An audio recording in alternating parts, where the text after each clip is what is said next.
कविं कवीनामुपमश्रवस्तमं ज्येष्ठराजं ब्रह्मणां ब्रह्मणस्पत आनन्दसंवन्तिभिस्सीदसादनं प्रणो देवी सरस्वती वाजेभिर्वाजिनीवती धीनामभिद्रवतु गणेशाय नमः सरस्वत्यै नमः श्रीगुरुभ्यो नमः हरिः ओम् ॐ शान्ति शान्ति शान्तिः।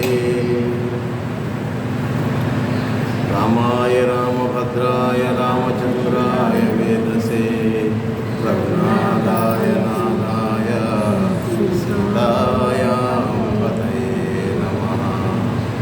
आपदामपहर्तारं दातारं सर्वसम्पदां लोकाभिरामं श्रीरामं भूयो भूयो नमाम्यहम्। हरे राम राम राम हरे हरे, हरे कृष्णा कृष्ण कृष्ण हरे हरे, हरे राम राम राम हरे हरे, हरे कृष्णा कृष्ण कृष्ण हरे हरे, हरे राम राम राम हरे हरे, हरे कृष्णा कृष्ण कृष्ण हरे हरे, कृष्ण कृष्ण हरे हरे, कृष्ण कृष्ण हरे हरे। ओम साईश्वराय सद्गुरुदेवाय धीमहि सर्वप्रचोदयात्। ओम शांति शांति शांति। जय श्री कृष्ण, जय श्री कृष्ण। మనం ఈ 16వ అధ్యాయంలో చాలా వరకు దైవ అసుర లక్షణాలన్నింటినీ మాట్లాడుకుంటూ వచ్చాం. ఈ ఆసురికమైనటువంటి లక్షణాలన్నీ కూడా పాపభూయిష్టమైనవి, మరలా నీచపు జన్మల్లో పడతోసేటటువంటి లక్షణాలు. అవే మనందరికీ తెలిసే కోపం, అహంకారం, దాంభికం, అసూయ, ద్వేషం, ఇలాంటివన్నీ కూడా మనిషిని అధోగతి పాలు చేసే విధంగా తయారు చేస్తాయి. కాబట్టి ఈ ఆసురిక గుణం గల వారికిను దైవ ద్వేషులకు ఎట్టి ఫలితాలు లభిస్తాయి అంటే, వారు దైవ నియతచే అనుసరింబంధమైనటువంటి నీచ జన్మలనే మరల పుడుతూ ఉంటారు. దీనికి డైరెక్ట్గా స్వామి చెప్పేశాడు. ఈ ఆసురికమైనటువంటి లక్షణాలు కలిగినటువంటి, ఆసురిక స్వభావం కలిగినటువంటి వారిని నీచపు జన్మల్లో విసిరివేయుదును అన్నాడు. తీసుకెళ్ళి జాగ్రత్తగా పెట్టడం వేరు, విసిరివేయటం వేరు. ఆయనకి ఇష్టం వచ్చినట్టు ఎలా పడితే అలా విసిరేస్తే మనం ఎక్కడ పడతామో కూడా తెలియదు. కాబట్టి ఇటువంటివన్నీ కూడా మానవాడికి పనికిరావు, తగ్గించుకోవాలి అని శాసనం చేస్తున్నాడు. అంటే ఈ దైవ శాసనం ఎంతకాలం ఉంటుందంటే, ఇది ఎల్లప్పుడూ ఉండును, అజస్రం, నిర్విరామంగా కొనసాగుతుంది అనే విషయాన్ని చెప్పాడు. అంటే మనం చేసేటటువంటి కర్మల్ని అడ్డుకోడు, మనం చేసేటటువంటి విషయాలు ముందుగానే హెచ్చరించి జాగ్రత్తగా ఉండు అని అలాంటివన్నీ ఏమి నోరు తెరిచి చెప్పడు. మనం చేస్తూ ఉంటే ఆయన చూస్తూ ఉంటాడు. మనం చేస్తూ ఉంటే అది పాపమో పుణ్యమో చూస్తూ ఉంటాడు ఆయన సీసీ కెమెరా. చివరికి ఏం చేస్తున్నాడు, ఫలితాన్ని ఇచ్చేటప్పుడు ఎవరిని ఎక్కడ కూర్చోబెట్టాలి, ఎవరిని ఎక్కడ నుంచోబెట్టాలి, ఎవరిని ఎక్కడ పడుకోబెట్టాలి సుఖంగా, ఇగో ఇటువంటి ఆశ్చర్యమైనటువంటి లక్షణాలు గల వాళ్ళందరినీ కలిపి ఎలా విసిరివేయాలి ఆ పని చేస్తాడు. చూసారా, పోస్ట్ డబ్బాలో రకరకాలైనటువంటి ఉత్తరాలు వేస్తాము, అవన్నీ కలిపి ఒకే డబ్బాలో వేస్తాం. మీరు లండన్ రాయొచ్చు, మీరు అమెరికా రాయొచ్చు, హైదరాబాద్ రాయొచ్చు, ఎక్కడికో రాస్తాం. ఇవన్నీ వీటన్నిటినీ పోస్ట్ ఆఫీస్ సిబ్బంది ఏం చేస్తారు, సార్ట్ అవుట్ చేస్తారు. ఏ అరలోకి అరలో విజయవాడ వైపు వెళ్ళవలసినవి ఇవి, హైదరాబాద్ ఈ పని భగవంతుడు చేసేది ఏంటయ్యా అంటే, నిజం చెప్పాలంటే నువ్వు రాసిన ఉత్తరమే నీ అడ్రస్కే పంపిస్తాడు, కానీ అడ్రస్ రాసుకునే అధికారం నీకే ఉంది. హైదరాబాద్ వెళ్తావా, బాగా డెవలప్ అవుతుంది బెంగళూరు వెళ్తావా, చూసారా, ఈ ఎందుకు పనికిరాని ఈ చుట్టుపక్కల ఎక్కడన్నా ఉంటావా, అడ్రస్ రాసుకునే అధికారం మనకే ఇచ్చాడు. చూసారా, అందుకని మరు జన్మలో నువ్వేమవుతావు అనుకుంటున్నావు? ఈ జన్మకి ఒక దిక్కు లేదండి బాబు, మరు జన్మ ఎక్కడండి అని అంటారా? లేదు, ఇప్పుడే నువ్వు ప్రిపేర్ చేసుకోవాలి. అబ్బాయి 10th క్లాస్ చదువుతుండగానే నిర్ణయం తీసుకోవాలి, బైపీసీనా, ఎంపీసీనా, సిఈసీనా, హెచ్ఈసీనా, ఎంఈసీనా. సిఏ చేయదలుచుకున్నానండి, బైపీసీ చదివిస్తే ఉపయోగం ఉంటుందా? నిర్ణయం ఎప్పుడు? బైపీసీ 2 ఏళ్ళు చదువుతాడు, కానీ నిర్ణయం 8th, 9th, 10th జరిగిపోవాలి కదా. అలాగే ఈ మానవ జన్మ ఉన్న లోపులోనే మనం మరుజన్మ కావాలా? అక్కర్లేదా? మరుజన్మ ఇంతకంటే ఉత్తమమైనటువంటి జన్మ ఇస్తే తీసుకోవా? ఏ కష్టాలు, ఏ ఇబ్బందులు లేనటువంటి మంచి పండితుల ఇంట్లో పుట్టిస్తానంటున్నాడు కదా,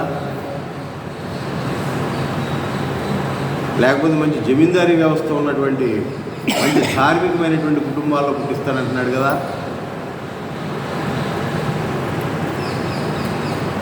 చూసారా, ఇట్లాగా రకరకాలుగా మనం జన్మించాలి అనుకుంటే ఉత్తమమైన జన్మ, ఎవరైనా ఇంతకంటే ఉత్తమమైన జన్మే కోరుకుంటారు.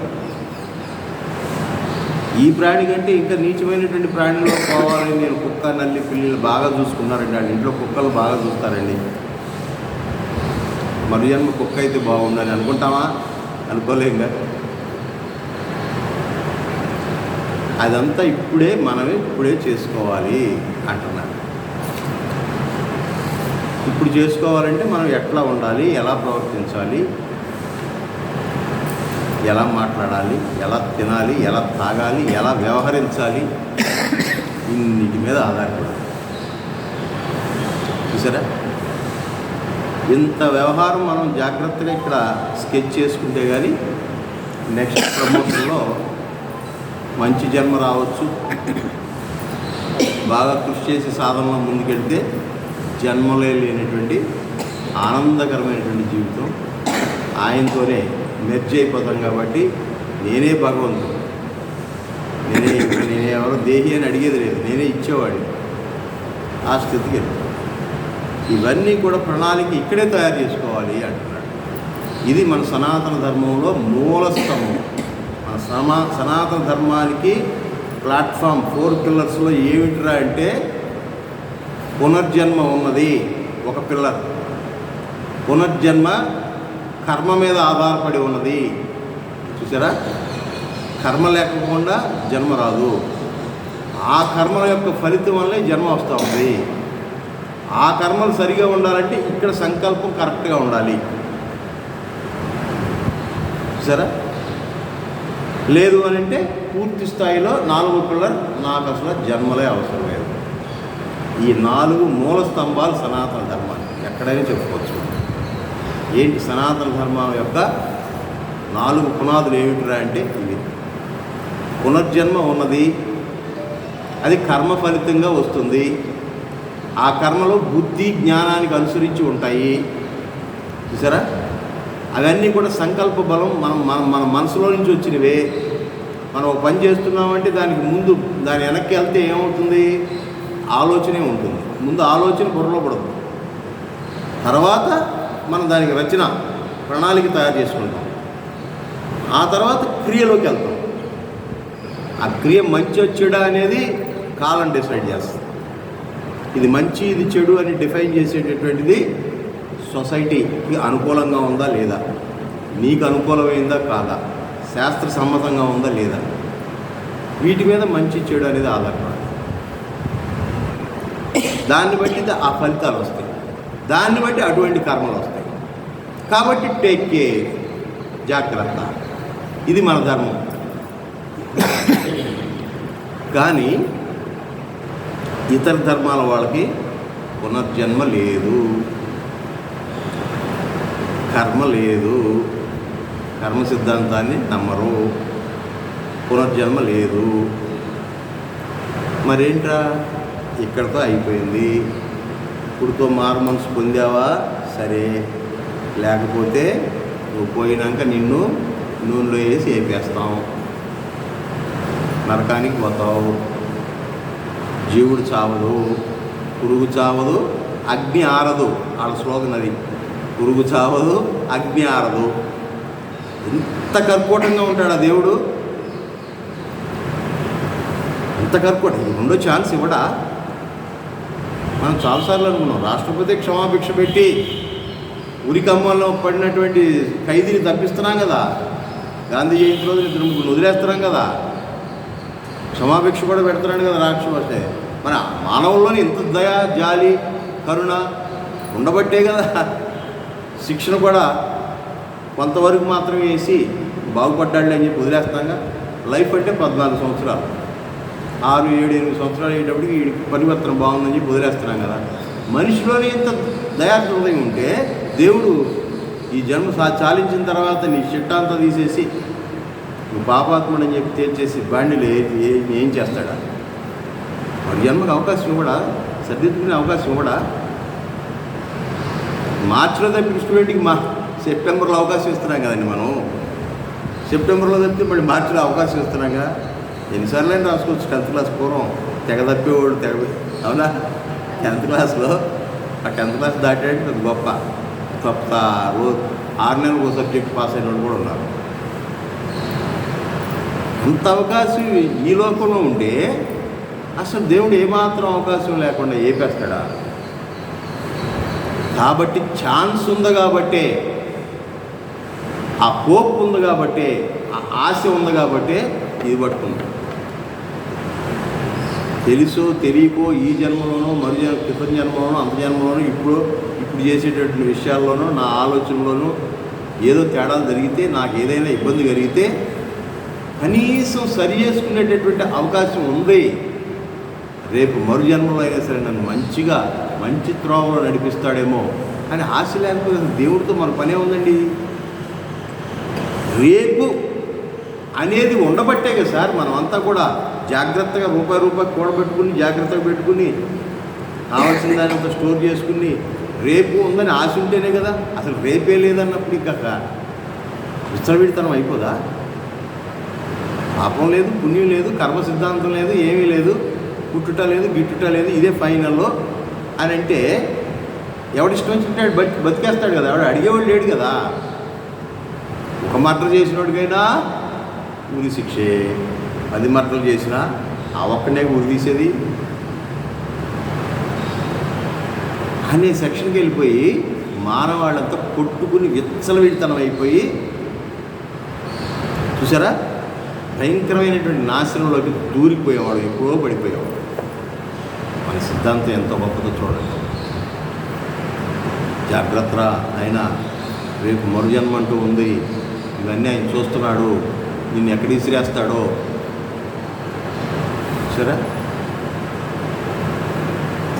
ఇది ఉండటం కరెక్టా లేకపోకుండా కరెక్టా, అది కరెక్ట్, ఈ సిద్ధాంతం కరెక్ట్, ఆ సిద్ధాంతం కరెక్ట్ అంటారు. ఈ సిద్ధాంతం మనకి ఈ రకమైనటువంటి హోప్, ఒక రకమైనటువంటి ఆశ. ఒకడున్నాడు చూస్తున్నాడు, జాగ్రత్త. చూసావా, నువ్వు చేసుకున్నంత మాత్రమే నీకు మరు జన్మ లభిస్తుంది, చేసుకున్నాడు చేసుకున్నంత అనేటటువంటి హోప్ ఉంటేనే కదా. నువ్వు చదివి చక్కగా బ్రహ్మాండంగా ఎగ్జామ్ రాస్తే చాలురా, నేను చూస్తా, నీకు చక్కటి మార్కులు వేస్తా అనేవాడు ఉంటే మనకు ఆశగా చదువుతాం. ఇంత గొప్ప సనాతన ధర్మంలో స్వామి మనని ఇంత ఇదిగా ఇన్ని చాప్టర్ల నుంచి లాలించి తల్లివెలే చక్కగా జాగ్రత్తగా ఒక్కొక్క విషయాన్ని చెప్పుకుంటూ వచ్చి ఇప్పుడు ఎంత పెద్ద వార్నింగ్ ఇస్తున్నాడో చూడండి. మనం అంటాం కదా సార్ నయానా భయానా అని నచ్చ చెప్తాంగా, ఆయన నచ్చ చెప్పుకుంటూ వచ్చాడు ఇన్ని చాప్టర్ల నుంచి. ఇక్కడ ఆయన చాలా కోపంగా చెబుతున్నాడు, ఇటువంటి దుశ్చర్యలకు కనుక పాల్పడ్డారా మిమ్మల్ని విసిరి వేస్తాను, ఏ జన్మలో పడతారు. క్రియేషన్లో ఇన్ని లక్షల కోట్ల ప్రాణుల్లో 84 లక్షల జీవరాశులు అని చెప్తున్నారు కదా వేదాల్లో, వీటిలో ఎక్కడ పడేస్తాడో. నాకు కావాల్సిన చోట నేను జాగ్రత్తగా ల్యాండ్ అవ్వాలి. నేను ఎక్కిన ఫ్లైట్ ఎక్కడ ల్యాండ్ అవ్వాలంటే చక్కగా ఏరోడ్రమ్లో ల్యాండ్ అవ్వాలి. ఇష్టం వచ్చినట్టు పొలాల్లో దింపేస్తే ఉంటాను, సస్తాను, అడవుల్లో దింపేస్తే బతుకుతానా? ల్యాండింగ్ ఇంపార్టెంట్, టేకాఫే కాకుండా ల్యాండింగ్ చాలా ఇంపార్టెంట్. అవునా? టేకాఫ్ మన చేతుల్లో లేదు. మనం ఎట్లా పుట్టామో, ఎట్లా టేకాఫ్ వచ్చామో, ఏ జన్మలో ఏ పాప పుణ్యాల ఫలితంగానో మంచి చెడు యొక్క మిక్సింగ్ వల్ల నా తల్లిదండ్రులు నేను ఎన్నుకుని టేకాఫ్ అయ్యి వచ్చాను. వచ్చిన తర్వాత బాగానే ఉంది. వెళ్ళేటప్పుడు ల్యాండ్ అయ్యే విధానం చాలా important. Exit is more important than entrance. సరే, ఎట్లా వచ్చాడు, నడుచుకుంటూ వచ్చాడా, కారులో వచ్చాడా, లేకపోతే ఇంకోటితో వచ్చాడా, ఎట్లా వచ్చాడు మనకు అనవసరం. ఈ సభలో వచ్చిన తర్వాత ఆయన ఎలా ఉన్నాడు, ఆయన ఏం మాట్లాడాడు, ఏం చేశాడు, ఎలా వెళ్ళాడు, ఏం మిగిల్చి వెళ్ళాడు. కీర్తి శేషులు అని చెప్పి ఫోటో కింద రాస్తాం కదా, కీర్తిని శేషముగా మిగిల్చి వెళ్ళినవాడు వాడు కీర్తిశేషుడు. కీర్తిశేషుడికి అర్థం అది. కీ 2 గీతలు, సే 2 గీతలు, ఫలానా భద్రయ్య అనేది రాస్తాం కదా. కీర్తిని శేషముగా మిగిల్చి వెళ్ళాడు. భాగించగా భాగించగా భాగించగా మిగిలినదే శేషము. జరా ఇంక దేనిలో పోదనమాట, అది శేషం. మిగిలింది చెవులో ఉన్నది విశేషం. భాగహారంలో చెవులో ఉన్నది విశేషం. చివరికి 1, 2, 3 మిగులుతుందే అది శేషం. ఏం మిగలలేదనుకోండి అవశేషం. అవశేషం అంటే బూడిద. ఏంటి విశేషాలు అని అడుగుతారు. నా బూడిద ఏమున్నాయని అంటారు. ఓహో అవశేషాలా? అవశేషం అంటే ఏం మిగలేదు. అట్లాగా మన అవశేషాలు లేకుండా చేసేస్తాడు. ఏ జన్మలో పోసేస్తాడో కూడా తెలియదు. ఇవి చాలా జాగ్రత్తగా హెచ్చరించుకుంటూ వచ్చాడు. శారీరకమైనటువంటి తప్పిదాలకు పెద్దగా పనిష్మెంట్ ఉండదు నాకు తెలిసి. ఆడు తాగుతున్నాడండి, తింటున్నాడండి, చూసారా, తినకూడని పదార్థాలు తింటున్నారు అని అంటే ఆడి శరీరం చెడిపోద్ది, ఆడి లివర్ చెడిపోద్ది. అంతేగాని అన్ని లక్షణాలు బాగుండి చక్కగా పాలే తాగుతాడు అబ్బాయి, చక్కగా తెల్లటి బట్టలు వేసుకుంటాడు, కానీ కుచితమైనటువంటి ఆలోచనలు పెట్టుకుని స్వార్థపూరితంగా ప్రవర్తిస్తూ అన్నదమ్ముల ఆస్తులు ఎగేసుకుంటూ ఎక్కడెక్కడ ఉన్నవాళ్ళు దగ్గరలో ఎవరు లేరు కదా అని దాన్ని కూడా ఆక్యుపై చేసుకుంటూ, దీన్ని ఆక్యుపై చేసుకుంటూ, చూసారా, మనది కాని దాన్ని కూడా వెంటేసుకుంటూ నెత్తిని రాసుకుంటూ పక్కన మనకు సంబంధించినటువంటి వాళ్ళని కూడా కనీసం పరిజ్ఞానం, కనీసం వాళ్ళని చూడకోకుండా స్వార్థరహితమైనటువంటి జీవితాన్ని అనుభవిస్తూ, పైగా లేని వాళ్ళకి చూసి హాస్యాస్పదంగా ఉంటూ, మనలోనే మనకు సంబంధించినటువంటి వాళ్ళని తక్కువ భావంతో చూస్తూ విమర్శిస్తూ, ఈయన మాత్రం మంచిగా బట్టలు వేసుకుంటూ తెల్లగానే ఉంటూ బాగానే ఉంటాడు, కానీ మనసుతో ఎన్నో తప్పులు చేస్తాడు. సరే, ఎంతో అసూయతో ఉంటాడు. అరే నాకు ఇన్ని కోట్లు ఉన్నాయి, ఇన్ని బిల్డింగ్లు ఉన్నాయి, నాకు సరైన అల్లుడు దొరకలేదే. అరే ఏమి లేదాడు, అక్కడ మొన్నటి వరకు ఆటో దొరుకునేవాడు, ఏదో చిన్న కొట్టు ఉండేదండి. అరే ఆ పిల్లలు ఎంత బాగా అభివృద్ధి చెందారు, సంతోషం. అబ్బాయి అదా కాళ్ళ మీద పడిపెట్టి అసూయతో ఏడ్చావా, ఈ జన్మ కూడా అది. నేను మామూలు భాషలో వార్నింగ్ ఇచ్చాను, ఆయన సంస్కృతంలో వార్నింగ్ ఇస్తున్నాడు అంత తప్ప ఏమీ లేదు. కాబట్టి ఇటువంటి దైవ శాసనం ఎంతకాలం ఉందంటే అది ఎప్పుడూ ఉంటుందయా. అట్టి నీచ జన్మలను పడసి దైవ ప్రాప్తి లేక తుదకు వారు అధపతనమని పొందుతున్నారయా అని చెప్తూ ఆసురీం యోనిమాపన్నా మూఢా జన్మని జన్మని మామ ప్రైప్యమకౌంతేయ తతో యాంత్యధమాం గతిం తతో యాంత్యధమాం గతిం. ఓ అర్జున, అసుర సంబంధమైనటువంటి నీచమైనటువంటి జన్మమును పొందిన వారులకు మూఢులు ప్రతి జన్మయందును నన్ను పొందకే అంతకంటే తాము పొందిన జన్మ కంటే నీచతరమైనటువంటి జన్మమును పొందుతున్నారు. ఇక్కడ పనిష్మెంట్ నాట్ ఓన్లీ నెక్స్ట్ జన్మ. మనకు అర్థం కావాలంటే ఈ చెప్పిన భాష వైకుంఠపాడిలో 99వ గడిలో ఉన్నటువంటి పెద్ద పాము కరిస్తే గుర్రమంట జారుకుంటూ ఒకటో గడిలోకి వస్తాము. అంతేగాని అది గర్వంగానే 2-3 స్టెప్స్ మాత్రమే దిగం కదా, మొత్తం అది ఆ తోక ఎక్కడ దాకుంటే అక్కడ దాకా వస్తాం. అంతేగాని నడుము దాకా వచ్చి ఆగిపోయే అవకాశం లేదు. అట్లాగే తస్మాత్ జాగ్రత్త. ఈ మానవ జన్మలో కనుక నువ్వు జారటం మొదలుపెట్టావా, ఏదో 1-2 జన్మలో మనకంటే నీచమైనటువంటి జన్మల్లో 1-2 జన్మల్లో పడతావేమో అంత సరిపెట్టుకుందాం అనుకుంటాం. అట్లాగా గుర్రమంటే కిందకు వచ్చేస్తాం అంతే. అది మలంలో పురుగు దగ్గర నుంచి స్టార్ట్ అయింది అనుకుందాం అనుకో, అక్కడి నుంచి నీ జన్మ స్టార్ట్ అయింది. తస్మాత్ జాగ్రత్త అంటే జస్ట్ మనం చాలా బ్యాలెన్స్డ్గా ఉండాలి ఈ జన్మలో. ఈ బ్యాలెన్స్ ఈ జన్మ నుంచి అట్లా కొద్దిగా అలా ప్రమోషన్ పొందడానికే చూడాలి తప్ప, సరే మనం జాగ్రత్త మొదలుపెట్టామా, ఇదిగో ఇటువంటి ఆసురీకమైనటువంటి లక్షణాలు ఉన్నవాడు జన్మలో వెనక్కి వెళ్ళిపోతాడు. ఎందుకు అని అంటే వాళ్ళు ఇప్పుడు ఇంత గొప్ప జన్మ ఇచ్చినప్పుడే మనకి ఎన్లైట్మెంట్ రాలా. ఇంకెంతకంటే నీచమైనటువంటి క్రీచర్స్లో ఇంకో ప్రాణిలోకి వెళ్ళామనుకోండి, మానవుడు కాకుండా ఒక్కొక్క జన్మ ఇక అసలుగా వాడి ఇంకా ఇంత ఆలోచన ఎలా ఉంటుంది. ఇది శరీరం కాదు, ఆత్మ. ఈ ఆత్మలన్నీ ఒకటే, ఈ పరమాత్మ నాలోనే ఉన్నాడు అనే జ్ఞానం ఆ ప్రాణుడికి ఎలా వస్తుంది? నీకే రాలేదంటే నీకన్నీ దిగులు ఉన్నటువంటి ప్రాణుల్లోకి నువ్వు విసిరవేయబడితే ఇంకా అంతకంటే నీచమైన జన్మలోకి వెళ్ళిపోతూ ఉంటావుగా. పరిష్కారం లేని విధంగా కిందకి వెళ్ళిపోతూ ఉంటావు. అదే మనం అనుకున్నాం ఒకసారి 3 జన్మల భిక్షగాడు కదలాగా. నీ పొంద నువ్వు ఇప్పుడే ధర్మం చేయలేదు కాబట్టి, గత జన్మలో నువ్వేం ధర్మం చేయలేదు కాబట్టి ఇప్పుడు భిక్షగాడిగా పుట్టావు, ఇప్పుడే అడుగు వస్తున్నావు. ఇప్పుడు ఎవరికి నువ్వు ధర్మం చేసే పరిస్థితి లేదు. ఇంకా మరి వచ్చే జన్మ కూడా నీకు భిక్షగాడిగానే పుడతావు కదరా. అందుకని నేను 3 జన్మల భిక్షగాడు అని పిలిచాను అని చెప్పారు ఆవిడికి. అదే భిక్షగాడు వచ్చి అమ్మ భిక్ష అందేయాలంటే అక్కడ పాఠం వేద పాఠం చెప్పేటటువంటి ఆయన ఆపేసి వెనక్కి తిరిగి ఏవో 3 జన్మల భిక్షగాడు వచ్చాడు, భిక్ష పట్టురా అంటాడు. ఇదే వీళ్ళింటికి నేను ఫస్ట్ టైం వస్తే 3 జన్మల భిక్షగాడు అంటాడేంటి? ఆయనకు అనుమానం వచ్చి ఆ పాఠం అయ్యే వరకు, ఆ అయ్యగారు పాఠం అయ్యే వరకు అక్కడే నుంచుని, ఏంట్రా అబ్బి ఇంకా నుంచున్నావు ఏంట్రా, అమ్మగారు వేసిందా లేదా? వేసింది బాబు, కానీ నాకు డౌట్ ఉండిపోయింది, నన్నేంటి 3 జన్మలు భిక్షగాడు అన్నావేంటి, కారణం ఏంటి? నాకు కారణం తెలియాల్సిందేను.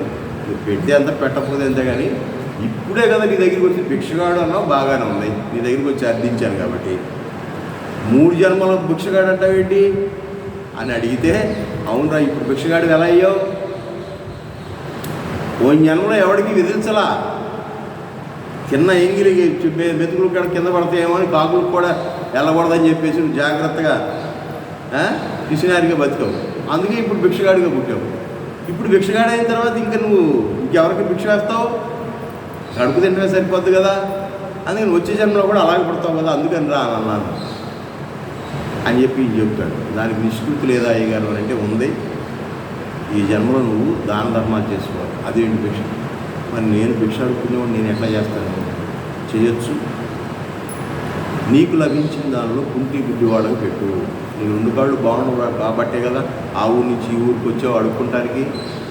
ఈ 2 కాళ్ళు లేకుండా ప్లాట్ఫారాల దగ్గర ఆ బ్రిడ్జి కిందో నడుము ఇక్కడ వరకు కట్ అయిపోయావు, ఆ చెట్ల కిందో ఆడు ఎక్కడికి పోలేడు. అక్కడికి వెళ్ళి మనం వేస్తేనే తప్ప నువ్వు అడుక్కున్న దానిలో 4 ఇళ్ళు అడుక్కుంటే నీకు 2 ఇళ్ళు సరిపోతాయి. ఆ 2 ఇళ్ళకి తీసుకెళ్ళి వాళ్ళకి పెట్టు, అప్పుడు ధర్మం చేసినట్టు అవుతుంది కదా అని అంటే అట్లా చేస్తే ఆయన పెద్ద కాశీలో ఇది రియలిస్టిక్ స్టోరీ బెంగళూరులో జరిగిందని చెప్పి అప్పట్లో హిందువులు ఆ రోజుల్లో 77 ఆ ప్రాంతాల్లో చేశారు. ఆయన అట్లా సర్వీస్ చేయటం మొదలుపెట్టాడు. మనకు లభించిన దాన్ని ఇతరులకు ఇవ్వడం మొదలుపెట్టాడు. అది గమనించినటువంటి మీ ఓటోళ్ళు మా ఓటోళ్ళు పాపం ఈయనకి ఏదన్నా ఇచ్చినా కానీ 10 రూపాయలు ఇచ్చి నేను ఉంచుకోడరా, ఆయనకి కావాల్సిన రూపాయి మాత్రమే ఖర్చు పెట్టి 9 రూపాయలు మళ్ళీ బీదవారికి అంతకంటే ఆయనకంటే అనారోగ్యంగా ఉన్నవాడికి ఇస్తున్నాడు రా అని చెప్పేసి 10 దుప్పట్లు తీసుకెళ్ళి ఆయనకి ఇస్తే 1 దుప్పటం ఉంచుకుని 9 దుప్పట్లు మిగతా వాళ్ళు పంచడం మొదలెట్టాడు. చూసారా? అట్లా ఆయనకి చివరికి కాశీక్షేత్రం వెళ్తే కాశీక్షేత్రంలో ఆయన ఇటువంటి దాన ధర్మాలలో పెద్ద దిట్టని తెలిసి వేల కోట్ల రూపాయలు సంపాదించిన మహానుభావులంతా డబ్బుని మాగ్గా మేము వచ్చి ఇక్కడ సేవలు చేయలేమయ్యా, నీ సంస్థకి ఇస్తామని చెప్పేసి ఇస్తే ఆయన కోట్ల రూపాయలని చక్కగా విద్యాదానం అని, అన్నదానం అని, వస్త్రదానం అని, జ్ఞానదానం అని, వేదదానం అని రకరకాలైన ట్రస్ట్ కోరిపెట్టి పెద్ద ఇది అయ్యాడనమాట.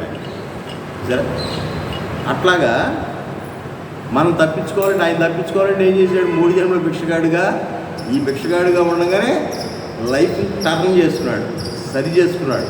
ఆ అవకాశం మనకే ఉంది. అంటే ఉదాహరణలు చెప్తే మనకు కరెక్ట్గా మనకు హత్తుకుంటాయి. మనం ఎట్లా సరి చేసుకోవాలి అని ఏం లేదు. ఆ ఉన్నదే మంచిగా ఉంది లోపల, ఆ చెడుకు తీసి అవతల పడేటి. అందుకంటే ఈ అసూయ, ద్వేషాలు, ధార్మికాలు మనకు అనవసరం. వీలున్నంత వరకు సింప్లిసిటీగా ఉండటం, మనసులో ఏది ఎక్కించుకోకుండా భగవచ్చింతలతో ఉండటం, మనకు కావాల్సినటువంటి కార్యక్రమాల్లో ఏది కూడా వదులుకోకుండా చేసుకుంటూ ఇతరులకు అన్యాయం చేయకోకుండా మంచి మనసుతో ముందుకు వెళితే మనకు ఏదో పెద్ద ఇంపాసిబుల్ అయినటువంటి విషయాలు ఏం కాదు. కాకపోతే ఏంటంటే మనసు మీద ఆధారపడి, అంటే ఇక్కడ మనం పొదిగి పట్టుకోవాల్సిన మనసు. కాళ్ళు చేతులతో మనం ఏం నేరాలు చేయము, ఎవరిని కొట్టం తిట్టం. కానీ మనసును మాత్రం భగవంతుడి మీద పెట్టి ఇదిగో ఇటువంటి వేషజాలకు పోకుండా, ఇటువంటి నువ్వు నేను అనేటువంటి తేడాలు లేకుండా ఆత్మస్వరూపంగా ఒకే రకమైనటువంటి భావంతో ఉండండి. శారీరకమైనటువంటి స్వరూపంతో ఒకే రకమైనటువంటి భావన కాదు. ఇక్కడ శరీరాలు మేబీ డిఫరెంట్, ఆ పుట్టుక మేబీ డిఫరెంట్, వాళ్ళు పెరిగిన పరిస్థితులు మేబీ డిఫరెంట్, లింగ వివక్ష ఉంటుంది, అన్ని వివక్షలు ఉంటాయి. వీటితో మనకు సంబంధం లేదు. మనం అంతా ఒక్కటే అన్న భావం ఎక్కడ ఉండాలి? ఆత్మస్వరూపం. అంటే నీది ఆత్మే, నాది ఆత్మే. కాకపోతే నువ్వు వేసుకున్న చొక్కా వేరు, నేను వేసుకున్న చొక్కా వేరు, నువ్వు వేసుకున్న కలర్ చొక్కా వేరు, నేను వేసుకున్న కలర్. అట్లాగే నీ శరీరం చొక్కా లాంటిది, నా శరీరం చొక్కా. కానీ మనమంతా ఒకటే అన్న భావన మాత్రం ఆత్మభావంతో ఉండాలి. ఆత్మభావంతో ఏకాత్మభావన ఎప్పుడైతే వచ్చిందో మనలో ఈ ఈర్ష్య, ద్వేష, అసూయాలు స్లోగా తగ్గిపోతూ వస్తాయి. కుల భేదాలు, మత భేదాలు, రాజకీయ భేదాలు ఇవన్నీ కూడా స్లోగా అడిగిపోతాయి. ఇది సూత్రం అంతే. ఆ విధమైనటువంటి భావంతో ముందుకు వెళ్ళండి అని చెప్తూ, అటువంటి ఆసురికమైనటువంటి విషయాల్లో కనుక మీరు వెళ్తే చాలా పాపాత్ములను, ఆసురగుణము గలవారిని నీచ జన్మలందు పడదోస్తానని చెప్పి కిందటి శ్లోకం భగవానుడు తెలిపి ఉన్నాడు. తదుపరి వారి స్థితి ఏమగునో కూడా ఇతడు తెలియజేస్తున్నాడు. ఆ పడిపోయినాడు ఎట్ట ఉన్నాడో కూడా మరి వంగుని చూస్తే తెలుస్తుంది. పడేసినాడు ఎట్ట ఉన్నాడో కూడా మరి చూడాలి కదా, ఆడు ఎట్ట ఉంటాడు. కాబట్టి దుష్కర్మ ప్రభావించే వారు భగవానుని పొందు సౌభాగ్యం నోచుకోలేక, ఆనందం చవి చూడలేక, తామింతవరకు పొంది ఉన్నటువంటి హీన జన్మ కంటే ఇంకనూ హీనాతమైనటువంటి జన్మను పొందుదురని ఇక్కడ చెప్పబడుతున్నది. మేడ మెట్ల పై నుండి కిందకు జారిన బంతి ఒక్కొక్క మెట్టు దిగజారి ఏ ప్రకారంగా కిందకు పడిపోవునో ఆ ప్రకారంగా వారు అధోగతి నొందుచున్నారు. ఆహా, పాప ఫలితం ఎంత దారుణమైనదో కదా. కావున ఇటువంటి భగవద్వాక్యములు విని తర్వాత అయినను దురాచార పరులు తమ దుష్కృతులను అరికట్టుబెట్టి సత్పథకం వలె మంచి మార్గంలో వర్తించడం శ్రేయోదాయకం. అది వార్నింగ్ ఇచ్చాడు. ముందన్నీ చెప్పాడు, చాలా జాగ్రత్తగా వార్నింగ్ ఇచ్చాడు. కాబట్టి మామ ప్రైశ్చైవ అంటే నన్ను పొందకే అని చెప్తూ ఉన్న వారికి దైవ ప్రాప్తి లేకపోగా ఇంకనూ హీనాతమైనటువంటి జన్మను పోతున్నారు అని చెప్తున్నాడు అన్నమాట. కాబట్టి అసుర జన్మను పొందినటువంటి మూఢుల యొక్క పరిస్థితి ఎట్లా ఉంటుందంటే, వారు పరమాత్మను పొందలేరు, తాము ఇంతవరకు ఉన్నటువంటి నీచ జన్మ కంటే ఇంకనూ నీచ జన్మగా దిగజారిపోతారు అనేటటువంటి విషయాన్ని పైన చెప్తున్నాడు. కాబట్టి జీవుడు కడతేరుటకు మార్గం ఏమిటాయంటే ఈ అసుర సంపద అయినటువంటి దుర్గుణములను దురాచారములను వదిలి దైవీ సంపద అయినటువంటి సద్గుణములను సదాచారములను పరిగ్రహించవలను. అంతే. స్పిరిచువాలిటీలో ఈ రెండు చేయగలిగితే ఇంకా నువ్వు ఏ యజ్ఞయాగాలు, క్రతువులు, పూజలు, పునస్కారాలు, శ్లోకాలు ఒల్లి వేసావా లేదా, ఈ భగవద్గీత ఎన్నిసార్లు పారాయణం చేసావు, ఎన్నిసార్లు విష్ణు సహస్రనామం చదివావు, ఇవేమీ కౌంట్లో రావు. దుర్గుణాలు తీసాడు అంతే. ఏ స్తోత్రం యొక్క ఏ గ్రంథం యొక్క మూల సారం చివరికి ఏంటంటే నీలో ఉన్నటువంటి దుర్గుణాలన్నీ పోయి హాయిగా ప్రశాంతంగా చిత్తం అంతా క్లీన్ అయిపోయి శాంతిగా ఉన్నాడా లేదా, అది కదా రిజల్ట్. ఆ రిజల్ట్ నువ్వు ఏ పూజ, ఏ కార్యక్రమాలు, ఏ క్రతువులు నిర్వహించకుండానే, ఏ శ్లోకాలు చదవకోకుండానే తెచ్చుకునే మార్గం ఏంటంటే నీ స్వభావాన్ని, ఆ ఆసురికమైనటువంటి స్వభావాన్ని మార్చేసుకుని దైవీ సంబంధమైనటువంటి సద్గుణాలను అడాప్ట్ చేసుకుంటావు. అడాప్ట్ చేసుకోవాల్సిన కూడా అవసరం లేదు. అసలు ఒరిజినల్గా నువ్వు మంచివాడివి. నీలో ఉన్నటువంటి ఆ కలుపు మొక్కలు తీసేయటం. సరే, ఇది స్వామి చెప్తుంది.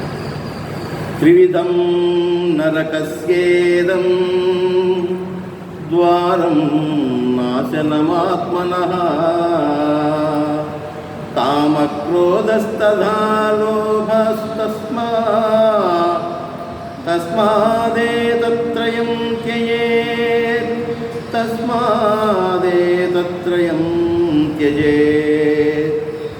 కామము, క్రోధము, లోభము అను ఈ మూడు విధములకు నరకానికి ద్వారములు వంటివి.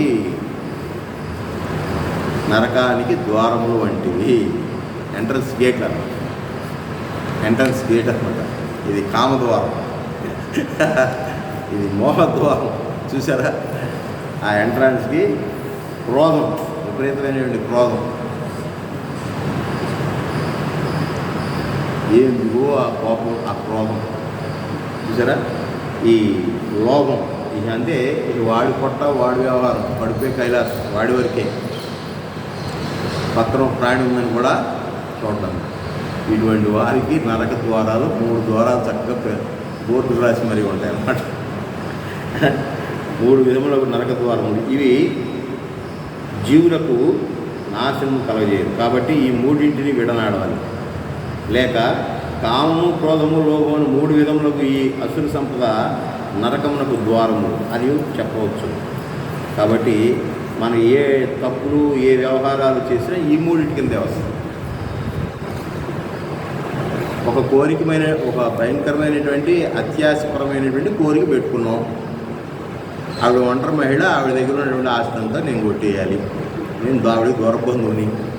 ఇది నా హిడెన్ ఎజెండా, లోపల ఉన్నటువంటి ఎజెండా. అది ఆవిడ ఏం చేసుకుంటే తర్వాత అని ఇప్పటి నుంచి నేను మంచిగా ప్రవర్తిస్తూ అక్కాయ బాగున్నావా అంటూ స్నేహంగా ఉంటూ ఆవిడ టేస్ట్ ఏంటో కనుక్కుని ఆవిడ టేస్ట్లకు అనుగుణంగా నేను మారిపోయి అమ్మగారికి పాటలు బాగా పాడటం వచ్చు కదా, అక్కాయ నాకు సరిగా నేర్పవా అంటూ ఈ గమకాలు ఎక్కడ వేయాలి, ఆ గమకాలు ఎక్కడ వేయాలి, ఆ మెట్టు ఎక్కడ నొక్కాలి, ఈ మెట్టు ఎక్కడ నొక్కాలి, ఎలా మైక్ పట్టుకోవాలి, ఇట్లాంటివన్నీ అడగటం వల్ల ఏంటంటే నా టేస్టు నీ టేస్టు కలిసిందిగా, ఇద్దరు టేస్టు ఒకటేగా. అప్పుడు ఏమవుతుంది, దగ్గరికి తీసుకుని పాపం చిన్న పనులు చెప్తూ, ఆ బ్యాంక్ పనులు చెప్తూ, ఈ బ్యాంక్ పనులు చెప్తూ చివరికి ఆ అగ్రిమెంట్ల మీద వాటి మీద వీటి మీద పవర్ ఆఫ్ అటార్నీలు ఇచ్చేసి నేను తిరగలేను నాయన, నువ్వే కాస్త చూసుకుంటా ఉండు, దానికి వ్యవహారంగా నువ్వు అన్నీ కరెక్ట్గా ఉండు అని అంటే ఒక ఫైన్ మార్నింగ్ చక్కగా మెత్తటి డన్లప్ పిల్లో ఒకటి తీసి మొహం మీద వేసి నొక్కి కూర్చుంటాడు. అది అంటాం, అది కైవసం. చూసారా ఎంత ప్రణాళిక చూసాడు, చూసారా? ముందు ఎక్కడన్నా పొడిచాడా, తన్నాడా, తిట్టాడా, ఒక్క మాట కూడా ఏనాడు వ్యతిరేకమైనటువంటి మాట మాట్లాడాలి. అక్కడికి అనుకూలంగా ఉన్నాడు. ఎంత పాపాన్ని ఆలోచిస్తూ ఉన్నాడు చూడండి. ఎప్పుడు దొరుకుద్దా ఈ అవకాశం, ఎప్పుడు దొరుకుద్దా. ఎప్పుడైతే పవర్ ఆఫ్ అటార్నీ ఇచ్చేసేసి అన్ని వ్యవహారాలు చూసుకొని అయినా ఇక అవసాన దశలో ఉన్నాను అనగానే ఇంకో 100 ఏళ్ళు బతుకుతుంది అనుకున్నాడు ఏమో. పిల్లో వేసి సింపుల్గా ముఖానికి. ఇది ఎంత పాపం నిజంగా. దాని బదులు దెబ్బ కొట్టినా లేకపోతే తిట్టినా అది పెద్ద పాపం కాదు. చూసారా ఎంత హిడెన్ ఎజెండా ఇది. అసలు మెచ్చుకుంటున్నా స్వామి. అపాత్మలు అంటే ఇట్లాంటి ఘోరమైనటువంటి వ్యక్తులు అంటే ఇలాంటి వాళ్ళే.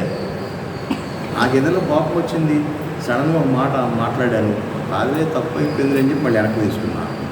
సరే ఇది పెద్ద పాపం కాదు, కానీ కాన్స్పిరసీ, కుట్ర, అది ఎంత భయంకరమైంది. యూ బ్రూటస్ అని మనకి 10th క్లాస్లోనో ఇంటర్మీడియట్లోనో నాన్ డీటెయిల్లో ఒక పాఠం వస్తుంది. జూలియస్ సీజర్కి ఫ్రెండ్ దేవుడు ఎక్కడ వస్తుంది, షేక్స్పియర్ దానిలో వస్తుంది. చివరికి ఫ్రెండే వెనకాల నుంచి స్టాప్ పెడు కోడి పొడిస్తే ఇలా తిరిగి జూలియస్ సీజరే ఎవరు అంటాడు, యూ బ్రూటస్, నువ్వా బ్రూటస్. బ్రూటస్ అనేవాడు పేరు అది. యూ బ్రూటస్, నువ్వు కూడా నన్ను వెలుగుపోటు పొడుస్తావు. సొంత ఫ్రెండ్ అనమాట. ఎంత ద్రోహమైనటువంటి విషయం. సో 10 లక్షలు పెట్టి చాలు, నేను 50 లక్షలు పెడుతున్నాను, ఈ 60 లక్షలతో ఇది చేద్దాం అది చేద్దాం అని చెప్పి నమ్మించి, పొలం పుట్ర అన్నీ అమ్మించి ఆ 10 లక్షలు వచ్చే వరకు తీసుకుని వీడేదో పెద్ద 40 లక్షలు 50 లక్షలు పోగేసిన వాళ్ళగా ఆ డబ్బు వీడు తీసుకుని ఇదిగో నేను నాది రెడీగా ఉందని చెప్పి చూపెట్టి ఈ 10 లక్షలు కూడా వచ్చేసిన తర్వాత మెల్లిగా ఆ ప్రాజెక్ట్ ఫెయిల్ అయిందను ఈ డబ్బులను తీసుకెళ్ళి మీరు 10ఏనా నాది 40 పోయిందిగా అని బ్రోకర్ ఇస్తూ వీడిని అంత మోసం చేసి చివరికి ఆ మొత్తం కైవసం చేసుకునే విధానాలు ఎన్ని నడుస్తున్నాయండి. వాటిని ఏమంటారు అసలు? ఇది ఒక మానవ జన్మకు నిష్కృతుందా? అటువంటి దరిద్రుల్ని విసిరివేకి ఏం చేస్తాడు? మాట కోపం వచ్చో మాట అన్నామో, లేకపోతే తెలుసో తెలియక ఏదో టంగ్ స్లిప్ అయిందో చూసారా, ఏదో కక్కుర్తిపడి ₹1 దగ్గర ఏదైనా లోబిగా ప్రవర్తించాము. దీనికంటే భయంకరమైన కదండి ఇది కాన్స్పిరసీ. ఇలాంటి వాళ్ళ సంగతి చెబుతున్నాడు అన్నమాట. మనం చాలా ఉత్తమం. దీన్ని మనం ఈ స్ట్రేచర్ని జాగ్రత్తగా మెయింటైన్ చేస్తూ దీనికంటే ముందుకు వెళ్ళడానికి మనకు చాలా అవకాశాలు ఉన్నాయి. ఇటువంటి కాన్స్పిరసీ ఉన్నవాడికి ఇంకా అవకాశం ఏముంది? ఇంకా నీచమైనటువంటి జన్మలో పడిపోతాడు. నీచమైన జన్మలో పడినాక ఆడికి జ్ఞానం ఉండదుగా, ఇంత ఎన్లైట్మెంట్ ఆ జీవులకు ఉండదు కదా. ఇక ఫాల్ డౌన్. కాబట్టి ఇక్కడ ఈ 3 క్రోధము, లోభము, మనుషుల్ని, కామము, కోరిక, సామాన్యమైనటువంటి కోరికలు, కానపైన తినడానికి ఉండడానికి ఏదో హ్యాపీగా బ్రతకడానికి కావాల్సిన కోరికలు అవి మామూలు సాధారణ కోరికలు, మామూలు ఇవి కాదు. ఎలిజిబిలిటీ లేని కోరికలు. 10th క్లాస్ కూడా చదవడం, ఐఏఎస్ కలెక్టర్ అయిపోవాలంటే ఎట్లా హెచ్ఎస్లాగా ఉండదు. ఆ టైప్ ఆఫ్ కోరికలు ఉండి సరే నీ దగ్గర పావులా బెడ ఉండదు. ఇంకొండ ఏమన్నా ఆడిని అడ్డం పెట్టుకుని ఏదో మెట్లెక్కేసి పైకి వెళ్ళిపోయి వీళ్ళందరినీ కోపదోసేద్దాం అనుకున్న అత్యాసమైనటువంటి కోరికలు ఉన్నాయే. ఇవన్నీ రియలిస్టిక్స్లోని వీటిలోని మీరు బయట ప్రపంచంలో చూసి జరుగుతున్నాయి. ఇవే పెద్ద మోసాల స్థాయి ఏ రేంజ్కి వెళ్ళిపోయిందంటే అసలు చిన్నవి కాదు. ఏదో ఇదివరకు అది మన ఇళ్లలో మోటార్లు ఎత్తుకుపోయేవాడో లేకపోతే బకెట్లు ఎత్తుకుపోయేవాడో దొంగ అనుకున్నాం. ఇప్పుడు భయంకరమైనటువంటి వైట్ కాలర్ నేరగాళ్ళు చూసారా, ఫ్రెష్గా హ్యాపీగా టచ్ చేసుకుని నీట్గా ఉండి కంప్యూటర్ ఆపరేషన్తో సహా ఒక చక్కటి ఆఫీస్ మెయింటైన్ చేస్తూ దానిలో అదని ఇదని ఆ షేర్ అని ఈ కంపెనీ అని ఈ కంపెనీ అని మనతో పెట్టుబడి పెట్టించి ఓ ఫైన్ మార్నింగ్ అన్ని నష్టాలు వచ్చినాయని చెప్పి ఇదంతా కలిపి మూట అంతా వేసుకుని వెళ్ళిపోయేవాళ్ళు. ఏమనాలి? మీ అకౌంట్లో డబ్బులు ఆడి అకౌంట్లో లాగేస్తున్నాడంటే ఆడు ఎంత చదువుకుని ఉండాలి? ఆడు చూసారా, ఆడేం తిట్టాడా కొట్టాడా? ఇప్పుడు ఏదో కోపంతో మాట అంటేనే పాపంగా పరిగణించేటటువంటి పరిస్థితుల్లో అసలు అలాంటి ఎటువంటి ఏ కేటగిరీ కింద వస్తాడు? నీట్గా మాట్లాడతాడు, వెళ్ళినప్పుడల్లా అన్నీ బాగుంటాయి, కానీ మన అకౌంట్లోంచి ఆడి అకౌంట్లో డబ్బులు లాగేస్తాడు. ఇటువంటి దరిద్రుల్ని విసిరి పారేస్తాను అని అన్నాడు. కాబట్టి ఈ నరకానికి ఎన్ని ద్వారాలు అంటే 3 ద్వారాలు. ఒకటి కామము, క్రోధము, లోభము. ఆ కామాదులో ఉన్న జీవులకు కలుగు హాని ఏమిటంటే అవి అతన్ని నశింపచేయను, అతని వినాశములకు అవి హేతువులయ్యున్నవి. కాబట్టి శ్రేయమును అభిలషించువాడే చేయగలడు. కాబట్టి ఈ 3 దుర్గణాలని త్యజించాలి. విపరీతమైనటువంటి కోరికలతో మనం బ్రతకూడదు. చూసారా, మెయింటైనబుల్ కోరిక, మెయింటైనబుల్ వాంట్స్. అందుకని భగవాన్ సత్సాయి బాబా అన్నారు, సీలింగ్ ఆన్ డిజైర్స్. కాస్త మూత పెట్టరా బాబు. కోరికలు గంపలాగా ఆవిర్లు వచ్చేస్తున్నాయన్నమాట. దాని మీద కాస్త మూత అయ్యి ఆ కోరికలు తగ్గించుకో. అనేక రకమైనటువంటి కోరికలు ఉదాహరణ తర్వాత ఒకటి పెంచుకుంటా పోమాకు. గ్రాఫ్ ఎప్పుడు ఇలా వెళ్ళి ఇలా పడిపోతూ ఉండాలి. 0 నుంచి 35 సంవత్సరాల వరకు మంచి హై స్పీడ్లో పైకి వెళ్ళినా అక్కడి నుంచి అన్ని రకాల విషయాల్లోనూ స్లో డౌన్ చూసారా. ఆ విధంగా ముందుకు వెళ్ళాలని చెప్తూ ఈ ఆసురికమైన సంబంధించినట్టు అనేక దుర్గుణములు భగవానుడు తెలిపింది కదా. వాటిని అన్నింటినీ సంక్షేపించి 3గా చెప్తున్నాడు అనమాట. మనం ఏ పాపం చేసినా కామం కింద, క్రోధం కింద, లోభం కింద, ఈ 3 అనేటటువంటి వాటి కిందే వస్తుంది. ఏదైనా కోరుకున్నాడు, ఆ కోరుకున్న దగ్గర దక్కలేదని చెప్పి కోపం పెరిగి వాడిని ఏదో హత్యకు దారి తీస్తాడు. ఆ రకంగా క్రోధానికి గురవుతున్నాడు. చూసారా, ఏదొచ్చినా కూడా ఈ పంపకాలంలోనే తేడా. లోభంగా ఉండడం. సరే పోతే రూపాయి నాది పోయినా నీది పోయినా కానీ తీసుకో అనే పరిస్థితి లేదు. ఎన్ని కోట్లు ఉన్నా కూడా తమ్ముడు మరి భయంకరమైన స్థితిలో ఉన్నా కూడా అన్న వదిలే పరిస్థితులు లేరు ఈ రోజున. మాట పట్టింపులు ఇవన్నీ ఏంటి, ఎక్కడి నుంచో రావు, ఎక్కడి నుంచో ఆశ్రయమైన ఇవి లేవు, మనలోనే ఉన్నాయి. చిన్న విషయాల్లోగానే కనపడతాయి కానీ ఇవన్నీ ఆయన చాలా భూతార్థంలో చూస్తున్నాడు. ఇదంతా మనసుతో చేసే ప్రక్రియ. కాబట్టి మనసుని విశాలపరచుకోండి, కొంచెం తగ్గించుకోండి. మనం ఆర్టీసీ బస్సు దగ్గర మనం అడ్జస్ట్ అవ్వలేకపోతున్నాం కదా. కూర్చోవాల్సిన సీట్లో ఇద్దరే కూర్చుని ఇలాగా మూడో వాళ్ళకి అవకాశం ఇవ్వకుండా అక్కడ తెలిసిపోతుంది కదా మన విశాలమైన బుద్ధి విశాలంగా ఉందా ఇరుగ్గా ఉందా అనేది. అవునా, గవర్నమెంట్ 3 కనిపెట్టింది అది. అవునా, ఇద్దరు కూర్చుని ఇలా పన్న వెడల్పుగా అప్పుడు వరకు ఉన్నవాడల్లా తర్వాత ఇంత లావు అయిపోతాడు. ఇలాంటి వాళ్ళు ఎవరో చదవా జరిగా 3 సీటుది అన్నప్పుడు కుయ్యిలాడుతా అప్పుడు జరుగుతాడు. అప్పుడు తెలియట్లా మనకు విశాలమైన బుద్ధులు. దేవుడు ఇవన్నీ చూస్తున్నాడు. కాబట్టి మనసును విశాలపరచుకోండి. ఇది నేను ఉదాహరణ చిన్న విషయాలు చెప్పిన.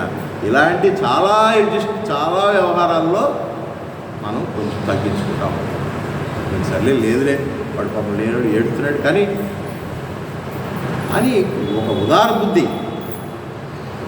అనేటటువంటి విషయాలని పెద్ద త్యాగాలు చేయవసరం లేదండి. పెద్ద ఉన్నాయని జేబులో ఉన్నాయని తీసుకెళ్ళి ఏం చేయడం. లేకపోతే ఆవిడెవరు ఈస్ట్ గోదావరిలో ఆవిడ ఉండేది అన్నదానం చేసేది అనేవాళ్ళు మహానుభావురాలు డొక్కా సీతమ్మ గారు. ఇంట్లో ఉన్నటువంటి ఆస్తి అంతా అయిపోయినా కూడా కర్ణం గారు ఆయన కర్ణం గారు మహానుభావురాలే, గొప్ప ఆవిడే. అంత త్యాగాలు మనం చేయలేము, అలా చేయకూడదు కూడా. ఈ రోజుల్లో పాత్ర ఎరిగి దానం చేయమన్నారు తప్ప అలా చివరికి ఆళ్ళకి తినడానికి తిండి లేకుండా పోయింది. అదేదో సినిమాలో రాజుగారి ఇంటికి వచ్చి భోజనానికి టైంలో వచ్చేసి మరి వెళ్ళిపోతానంటావేట్రా. మా రాజుగారు ఫీల్ అయిపోడు, మా రాజుగారి ఇంట్లో భోజనం చేసి వెళ్ళాలి అని చెప్పేసి భిక్షగాడు ఎవడ అమ్మా మొదలు పెట్టండి అమ్మా అని వస్తే త్వరగా రాజుగారి ఇంటికి కూర్చో అని చెప్పేసి ఆ నౌకరు పెడతా ఉంటే ఈ రాజుగారు వచ్చి ఏమరా అబ్బాయి ఏ ఊరు మీది అని అంటే ఏంటి ఆ భిక్షగాడికి ఏంటి అది కొట్టిస్తుంది ఇది కొట్టిస్తుంది రాజుగారు చెప్తుంటాడు. అది తింటా ఉంటాడు.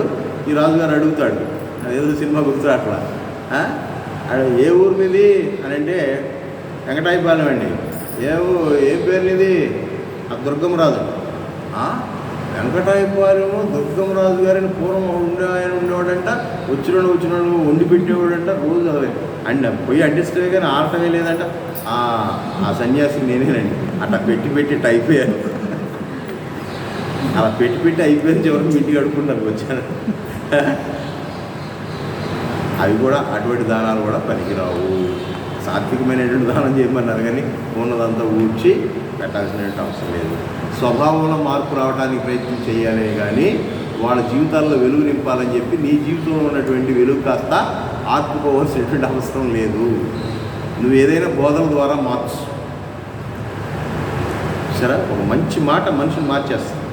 అప్పటి వరకు ఎన్ని దెబ్బలు కొట్టినా వినున్నటువంటి వ్యక్తులు ఎక్కడో ఒక చోట కనెక్ట్ అవుతారు. మంచి ఆత్మబోధ చేయి. జిడ్డు కృష్ణమూర్తి, రమణ భగవానుడు, సత్యసాయిబాబా, షిరిడి సాయిబాబా వీళ్ళందరూ రూపాయలు తీసేవాళ్ళు. నీవు ₹1 ఇచ్చారా కానీ కొన్ని లక్షల మంది వేలాది మందిని ఎలా మార్చుకుంటూ వచ్చారు చూసారా. ఇవాళకి సైనికుల్లాగా పనిచేస్తున్నారా. అన్ని మనం చెప్పారు ప్రపంచవ్యాప్తంగా కాదు, ఇండియా వ్యాప్తంగా 7 లక్షల పైచిలుక సుశిక్షితులైనటువంటి శ్వేత సైన్యం, రిజిస్టర్డ్ సైన్యం నాలాంటి సభ్యులు 7 లక్షల పైన ఉన్నారని చెప్పి మన నిమిష్ పాండ్యా ఆ స్వామివారి పుట్టినరోజు పండగప్పుడు దేశవ్యాప్త ప్రెసిడెంట్ అనమాట నిమిష్ పాండ్యా, ఆయన చెప్తున్నాడు 7 లక్షల మంది రిజిస్టర్ అయి ఉన్నారు. ఆ ఏరియాలో ఏ కార్యక్రమం చెప్పినా సిద్ధంగా రెడీగా. డిజాస్టర్ మేనేజ్మెంట్ అని చెప్పి ప్రకృతి వైపరీత్యాలు వచ్చినప్పుడు మా వాళ్ళు పిలిపిస్తే అప్పుడు అవినిగడ్డ తుఫాను అప్పుడు కూడా అంతే, పోలీసుల కంటే ముందు వెళ్ళిపోయి ఆ మునిగిపోయినటువంటి ప్లేసుల్లో పెద్ద పెద్ద సేవలు చేశారు. అవన్నీ మన వీడియోలు వేసి చూపెట్టారు. భలే ఉంటారు అసలు. ఆ సేవ చూస్తే కళ్ళమ్మ నీళ్ళు వస్తాయి. అవి ఒంట్లో ఓపుకున్నట్టే ఉండదు. 60-70 ఏళ్ళు 80 ఏళ్ళు వచ్చినా కూడా సేవ అంటే పరిగెత్తుకు వస్తారండి అక్కడికి. అట్లా ఏదైనా పిలిపిస్తే మాత్రం ఆ ఏరియాకి అందరికంటే ముందు వెళ్ళిపోయి స్కార్ఫ్ కట్టుకుని ఎంత డెడికేషన్ చూడండి. అట్లాగా కాబట్టి నాయన నరకానికి 3 ద్వారాలు ఉన్నాయి, కామము, క్రోధము, లోభము అనేటటువంటివి. ఈ మూడింటిని తీసే బాబు, తొలగించుకుని ఆయన అని చెప్తూ ఏతైర్ముక్త కౌంతేయ తమోద్వారైస్త్రిభిర్నరః ఆచరత్యాత్మనశ్రేయస్తతో యాతి పరాం గతిం. ఓ అర్జున, కామక్రోధలోభం బట్టి ఈ 3 నరక ద్వారముల నుండి బాగుగా విడిపడినటువంటి మనుషుడు తనకు హితమును గావించుకుంటున్నాడు. అందువల్ల సర్వోత్కృష్టమగు మోక్షగతిని పొందుతున్నాడు. కాబట్టి ఈ మూడింటిని ఎవడైతే తొలగించుకుంటున్నాడో వాడు మోక్షగతికి వెళ్ళిపోతున్నాడు. మోక్షానికి సపరేట్ దారి లేదు, ఒకటే దారి. ఆ దారిలో ఈ 3 అడ్డం పడి కామక్రోధ మోహాలు అనేటటువంటి లోపాలు అనేటువంటి ఈ మూడింటిని తొలగించుకుంటే మోక్షానికి దారి దొరికినట్టే. కామక్రోధ లోభములు ఈ 3 దుష్టగుణములు ఉన్నంత వరకు ఎవడను వృద్ధికి రాలేడు, హితమును పొందలేడు. ఎవరైతే చెప్పినా కూడా డోంట్ కేర్. ఇన్నున్నాయిరా బాబు అని చెబితేనే డోంట్ కేర్ అనుకుంటున్నావే. అసలు నీకు మరు జన్మే లేదు, ఇక నీకు పాపుణ్యాలతో సంబంధమే లేదు అనుకున్నప్పుడు ఏమవుతుంది? విచ్చలవిడితనం మాకు ఏమవుతుందండి? మీకు గుర్తుందో లేదో 1979-80 లోపల 80-82 ఆ ప్రాంతంలో ఎన్టీ రామారావు గారు కొత్తగా పార్టీ పెట్టిన రోజుల్లో స్కైలాబ్ పడుతుందని చెప్పి అవినిగడ్డ ఏరియాలో స్కైలాబ్ పడుతుందని చెప్పేసి ఇంక రేపు ఉన్నాం కదా, ఇక జీవితం లేదుగా, ఇవాళతే ఏదైనా కడుపు తిన్నదే మిగిలింది, అంతేగాని ఇవన్నీ దాచి వేస్ట్ అని చెప్పేసి ఉన్నాయని నమ్ముకుని ఎంజాయ్ చేయడం మొదలెట్టారు. ఆ స్కైలాబ్ నిదానానికి జాగ్రత్తగా సైంటిస్టులు బంగాళాఖాతంలో దించారు. చివరి అది భూమి మీద పడాల, అది భూమి మీద పడితే ఆ ఏరియా అంతా నాశనం అని చెప్పి అప్పట్లో 70s, 80s అంటే ఎందుకు వాళ్ళు అలా ప్రవర్తించారు? రేపు లేదు, అది పడితే నాశనమే అణుబాంబులాగా అనే భావంతో ఉండి రేపు లేదు కాబట్టి ఇవాళ ఎంజాయ్ చేసేయాలి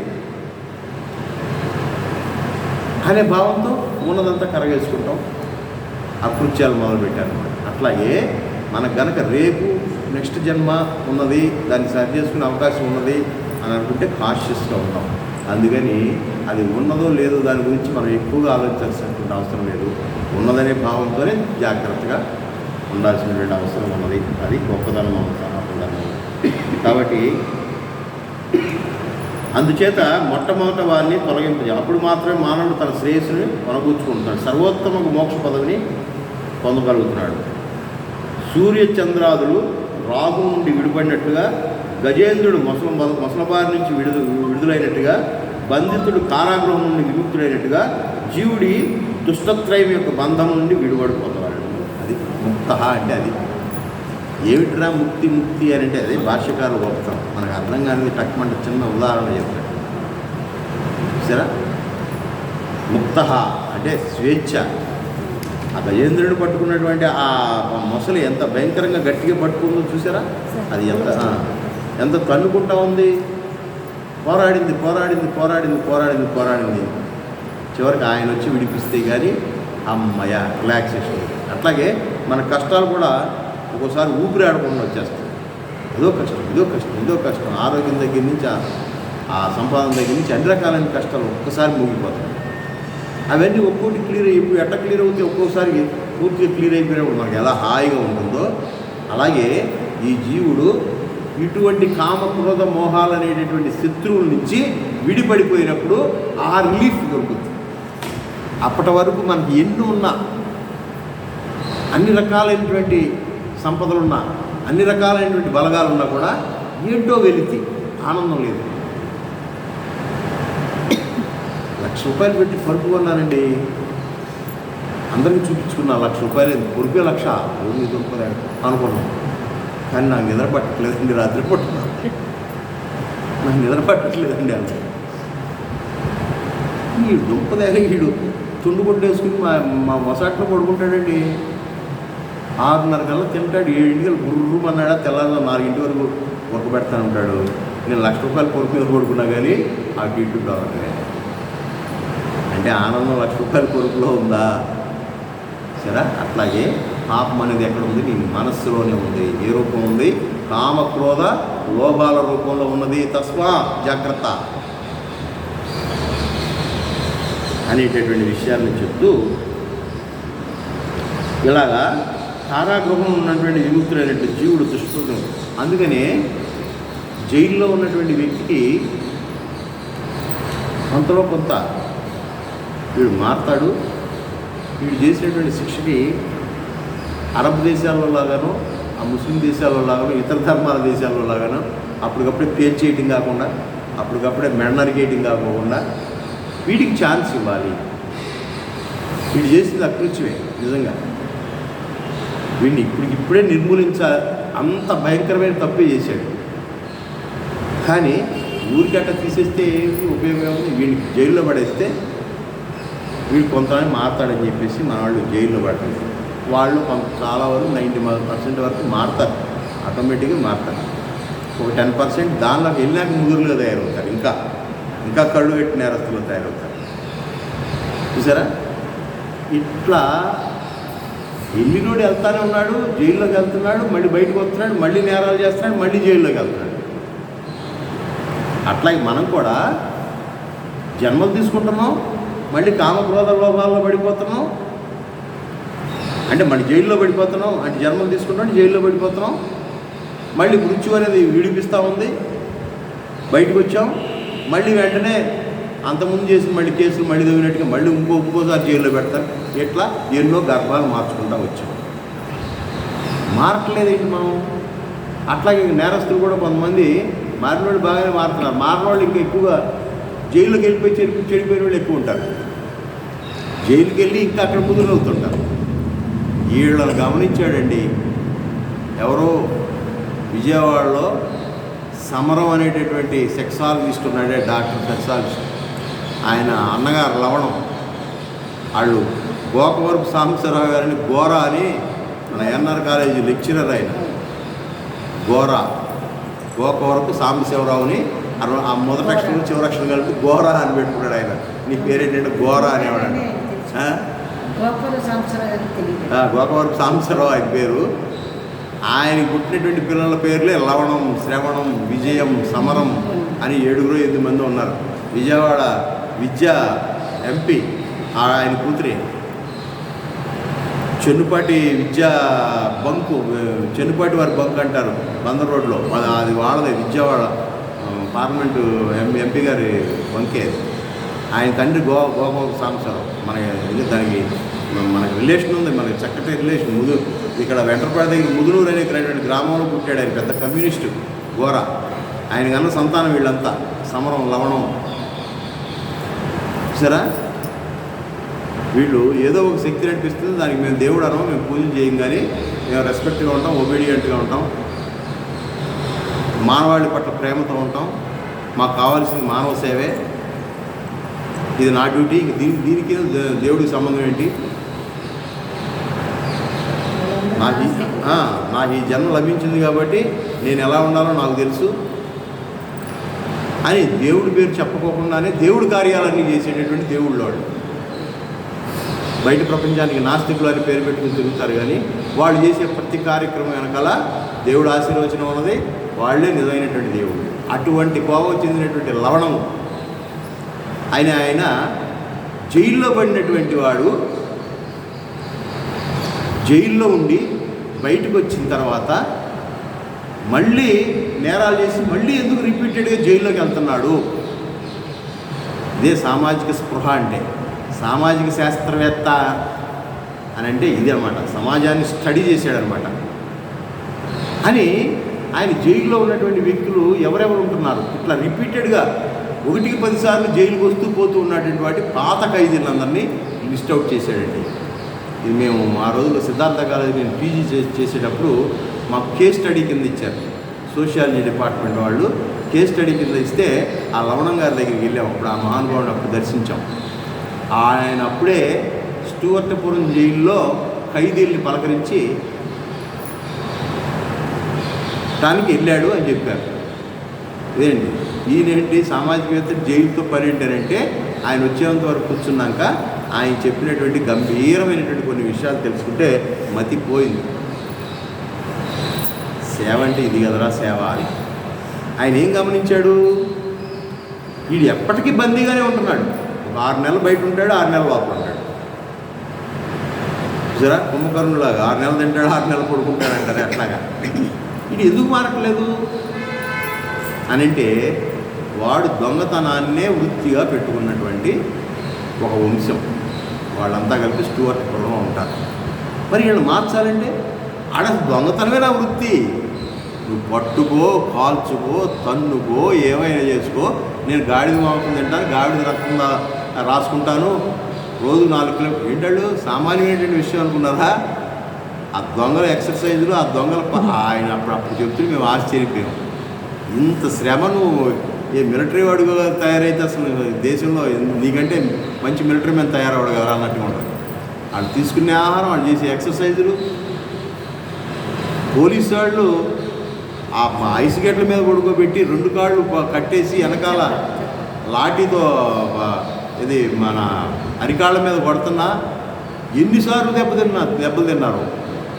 ఆడు 15 సంవత్సరం నుంచే క్రిమినల్, 60-70 ఏళ్ళు వచ్చే వరకు క్రిమినల్గానే బ్రతుకుతున్నాడు. ఇలాంటి వాళ్ళు నేను మార్చాలి అని కంకణం కట్టుకున్నాడండి లవణం గారు. సార్ అంత ముదిరిపోయి నా జీవితమే దొంగ అనుకునేవాడిని ఎట్లా మారుతామండి? ఏదో తెలుసు తెలియక దొంగతనం చేసాం, ఏదో పొట్టగడప దొంగతనం చేసామండి, ఏదో ఇబ్బందులు పడుతూ ఏదో చేసామనండి అని అన్నవాడికి అరే నుంచి ఏ మాకు నీకు కావాలంటే ఆ ఉద్యోగం ఇప్పిస్తాను, ఇలా గేట్ మీద ఉద్యోగం ఇప్పిస్తాను అంటే వింటాడు. కానీ వీడు అసలు నా వృత్తి ఏంటంటే అంటే మీ నాన్నగారు ఏం చేస్తాడు వ్యవసాయం, మీ నాన్నగారు ఏంటంటే వ్యాపారం, మీ నాన్నగారు ఏంటంటే ఉద్యోగం అని చెప్తున్నట్టుగా మీ నాన్నగారు ఏంటంటే దొంగ, మీ తాతగారు ఏంటంటే దొంగ, మీ ముత్తాతగారు దొంగే. అటువంటి వంశంలో వచ్చినటువంటి వాడిని మార్చాలంటే ఏమిటి? ఇది బాగా గుర్తుపెట్టుకోండి. అసలు ఎంత సమాజ సేవ చేశాడో ఆ మహానుభావుడు. భార్యాభర్తలు ఇద్దరు వాళ్ళు ఏం చేశారో తెలుసండి? వీళ్ళని మార్చాలంటే ఏం చేయాలి? ఎన్నో మాటలు చెప్పారు, సంవత్సరాల తరబడి చెప్పారు. ఆ జైల్లోకి వెళ్ళి ప్రతి ఆదివారం క్లాస్, జైలర్ పర్మిషన్ తీసుకుని మంచి నీతి కథలు చెప్పడం, అదని చెప్పడం, సొసైటీలో ఇతరులతో కంపేర్ చేసి చూడండిరా మీ చండాలమైన బతుకులు, వాళ్ళు చూడండిరా వాళ్ళు ఎంతగా అభివృద్ధి చెందుతున్నారు, వాళ్ళు మీకు మిగిలిన మనుషులే కదా, వాళ్ళు హాయిగా బతకట్లా పెళ్ళాం పిల్లలతో, నీకేమొచ్చిందిరా, నీకు దేనికి వెళ్ళి వాళ్ళు తంతున్నారు, మళ్ళీ లోన్ పెడుతున్నారు, నువ్వేమైనా తింటున్నావా పాడుతున్నావు, మళ్ళీ 6 నెలల పాటు చెప్పకూడదు తింటున్నావు కదా అని.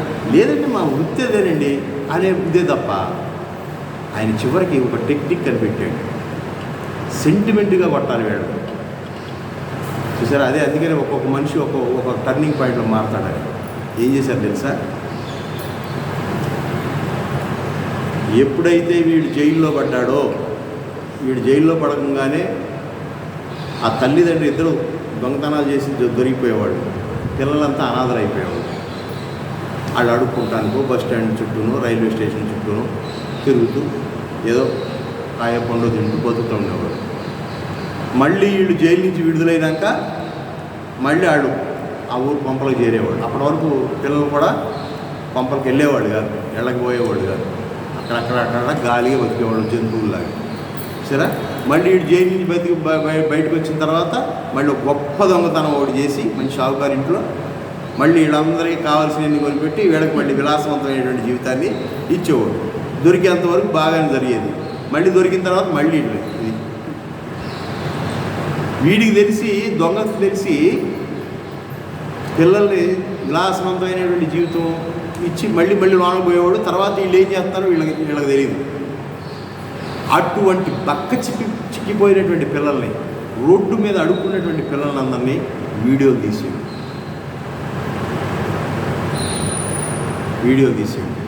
ఎక్కడరా నీ పేరేంటి, ఫలానా ఎల్లయ్య కొల్లయ్య, అంత ఎరుకులు చెంచులు యానర్లు ఆ టైపు జాతులు అన్నమాట వాళ్ళంతా.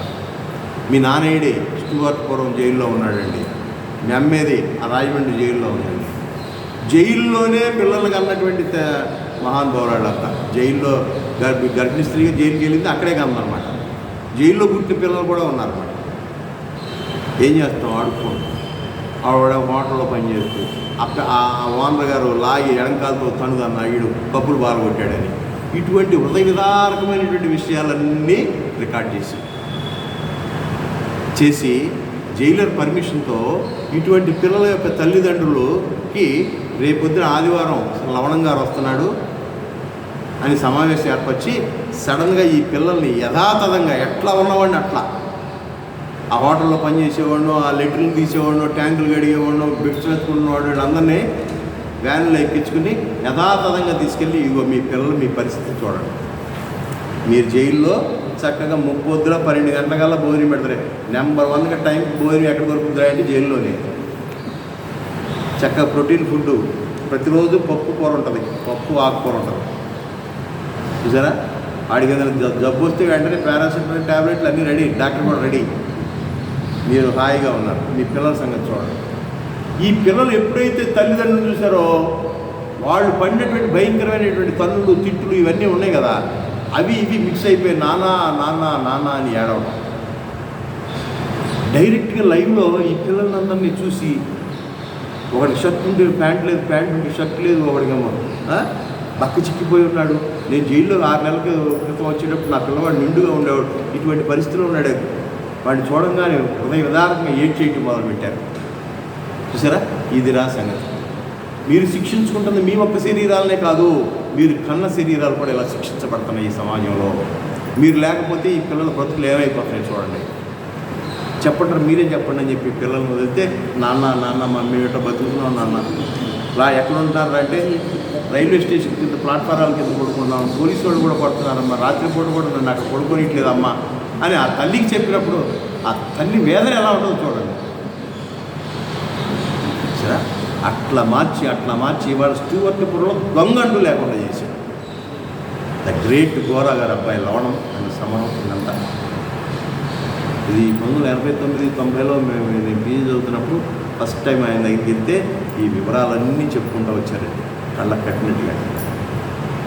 అంటే వాళ్ళని ఆ కష్టాల నుంచి ఆ జైల్లో పడటం, మళ్ళీ జైల్లో బయటికి రావడం, మళ్ళీ లోనికి వెళ్ళటం, ఇట్లాంటివన్నింటినీ ఎలా తప్పించాలి అని ఎన్నో మాటలు చెప్పి, ఎన్నో వాళ్ళకి ఆర్థిక సహాయాలు చేసినా కూడా శుభ్రంగా తీసుకునేవాడు, జేబులో పెట్టుకునేవాడు, శుభ్రంగా తాగేవాడు, తినేవాళ్ళు. మళ్ళీ మామూలే, మీరు ఎందుకు దొంగతనం చేస్తారని డబ్బులు లేవు, సరే మేము ఇస్తాం, మా ట్రస్ట్ తరఫున ఇస్తాం, మీరు తినండి రా తాగండి అంటే శుభ్రంగా తీసుకుని తిని తాగి మళ్ళీ దొంగతనానికి వెళ్ళేవాడు. అట్లాంటి వాళ్ళని ఇదిగో ఈ సెంటిమెంట్ ద్వారా మార్చాం. అందుకని సమాజ సేవ చేయాలంటే డబ్బులే అవసరం లేదు. డబ్బులుండి చేయగలిగితే అది వేరే విషయం, అది డైరెక్ట్ సేవ, అది వేరే విషయం. కానీ ఇట్లా హితబోధ చేయడం వలన కొన్ని వందల వేలాది కుటుంబాలు బాగుపడిపోతాయి. అలా వాళ్ళని ముక్త అంటే అటువంటి భయంకరమైనటువంటి పాప నేరాల నుంచి బయటపడేశారు. సరే, అంతకంటే పుణ్యవాడు. అట్లాగే ఈ జీవుడు కూడా పెద్దగా కారాగారంలో పట్టడం ఎందుకు, పెద్దగా మళ్ళీ గర్భవాసం చేయటం ఎందుకు, మళ్ళీ 9 నెలల పాటు భయంకరమైనటువంటి నీచమైనటువంటి పరిస్థితుల్లోకి వెళ్ళడం ఎందుకు. అందుకని ఇక్కడే మనం ముక్త, మనకి స్వేచ్ఛ వచ్చేయాలి, మరలా జన్మ లేనిటువంటి స్థితికి ఇక్కడే ఎదగాలి. This is the turning point. ఇక్కడ మళ్ళీ జారిపోయాము అంటే కష్టం. అందుకనే మానవ జన్మ కరెక్ట్ ఎడ్జ్లో ఉంది. ఇక్కడ తీసుకోవాలి నిర్ణయం. చూసారా, ఇక్కడ కావాలి బోధ. మనుషులకు కావాల్సింది వాళ్ళ బోధ. ఈ మనుషులకు కావాల్సింది ఇక్కడ. మిగతా జీవులకు అవసరం ఇంకా క్వాలిఫై అవ్వాల. ఈత కుక్క, నల్లి, పిల్లి వీటికి ఈ హితబోధ అవసరంలా. వాళ్ళు ఇంకా అక్కడ దాకా రాలా. ఐఐటి స్టూడెంట్స్ అందరికీ ఇస్తారండి ట్రైనింగ్. క్లాస్కి ఒక ఇద్దరికో ముగ్గురు సెలెక్ట్ చేస్తారు. అట్లాగే వీఆర్ సెలెక్టెడ్ పీపుల్ బై భగవాన్. సరే, మనం ఆ ట్రాక్లో ఉన్నాం కాబట్టి మనమే కాన్షియస్గా ఉండాలి. మిగతా వాళ్ళ గురించి మనకు అనవసరం. ఈ విషయంలో చాలా స్వార్థంగా ఉండాలి. మళ్ళీ నేను ఈ పాపపు అలవాట్లు, పాప దుర్మార్గమైనటువంటి ఆలోచనలు, నీచమైనటువంటి జన్మలో పోయి నేను పోకుండా ఉండాలంటే కామ, క్రోధ, మోహ, డాంబిక, అహంకారాల నుంచి నేను విడిపడిపోవాలి. మేమంతా ఆత్మస్వరూపమే. ఆ శరీరం నీ శరీరం గిలితే ఇద్దరికి నొప్పగలుగుతుంది. ఇద్దరిలో ఉన్నది జీవం ఒకటే. కాబట్టి నా బాధ మీ బాధ, మీ బాధ నా బాధ. కాబట్టి ఒకరినొకరు బాధించుకోకుండా ఆనందంగా గడపడానికి ప్రయత్నం చేయాలి. కానీ కామక్రోధ మోహాదుల్లో పడిపోయి ద్వేష, అసూయ, డాంబికాలతో కనుక మనం ముందుకు వెళుతూ ఉంటే ఇదిగో ఇటువంటి కారాగారాల్లో పడితే, ఇటువంటి జన్మలు తీసుకుంటే, అటువంటి జన్మలు తీసుకున్నటువంటి వాడి కడుపును పుట్టినటువంటి పిల్లలు ఆ రోజున స్టూవర్ట్పురం దొంగల్ని డైరెక్ట్గా తల్లిదండ్రులు చెరసాలలో చూసి ఏడుతున్నటువంటి పిల్లలను చూసి తల్లిదండ్రులు ఏడవా, తల్లిదండ్రులు ఏడుతుంటే పిల్లలు ఏడవా.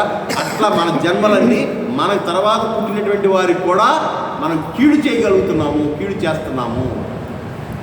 చూడండి ఎక్కడి నుంచి ఎక్కడ తీసుకొచ్చాడు చూడండి. ఇంత గంభీరమైనటువంటి చాప్టర్లో తీసుకెళ్ళిపోయాడు చూడండి. నయానా భయాన చాలా జాగ్రత్తగా చెప్పుకుంటూ వచ్చాడు ఆత్మజ్ఞానాన్ని గురించి. ఇప్పుడు చాలా టేక్ కేర్, ఇక్కడ కనుక కరెక్ట్గా లేకపోతే మనం ఇబ్బంది పడిపోతాం అని చెప్తూ ఇక్కడ ఇంకో విషయం చెప్తున్నాను. యస్శాస్త్ర విధిముద్రిజ్ఞ వర్తతే కామకారతః న సిద్ధిమవాప్నోతి న సుఖం న పరాం గతిం.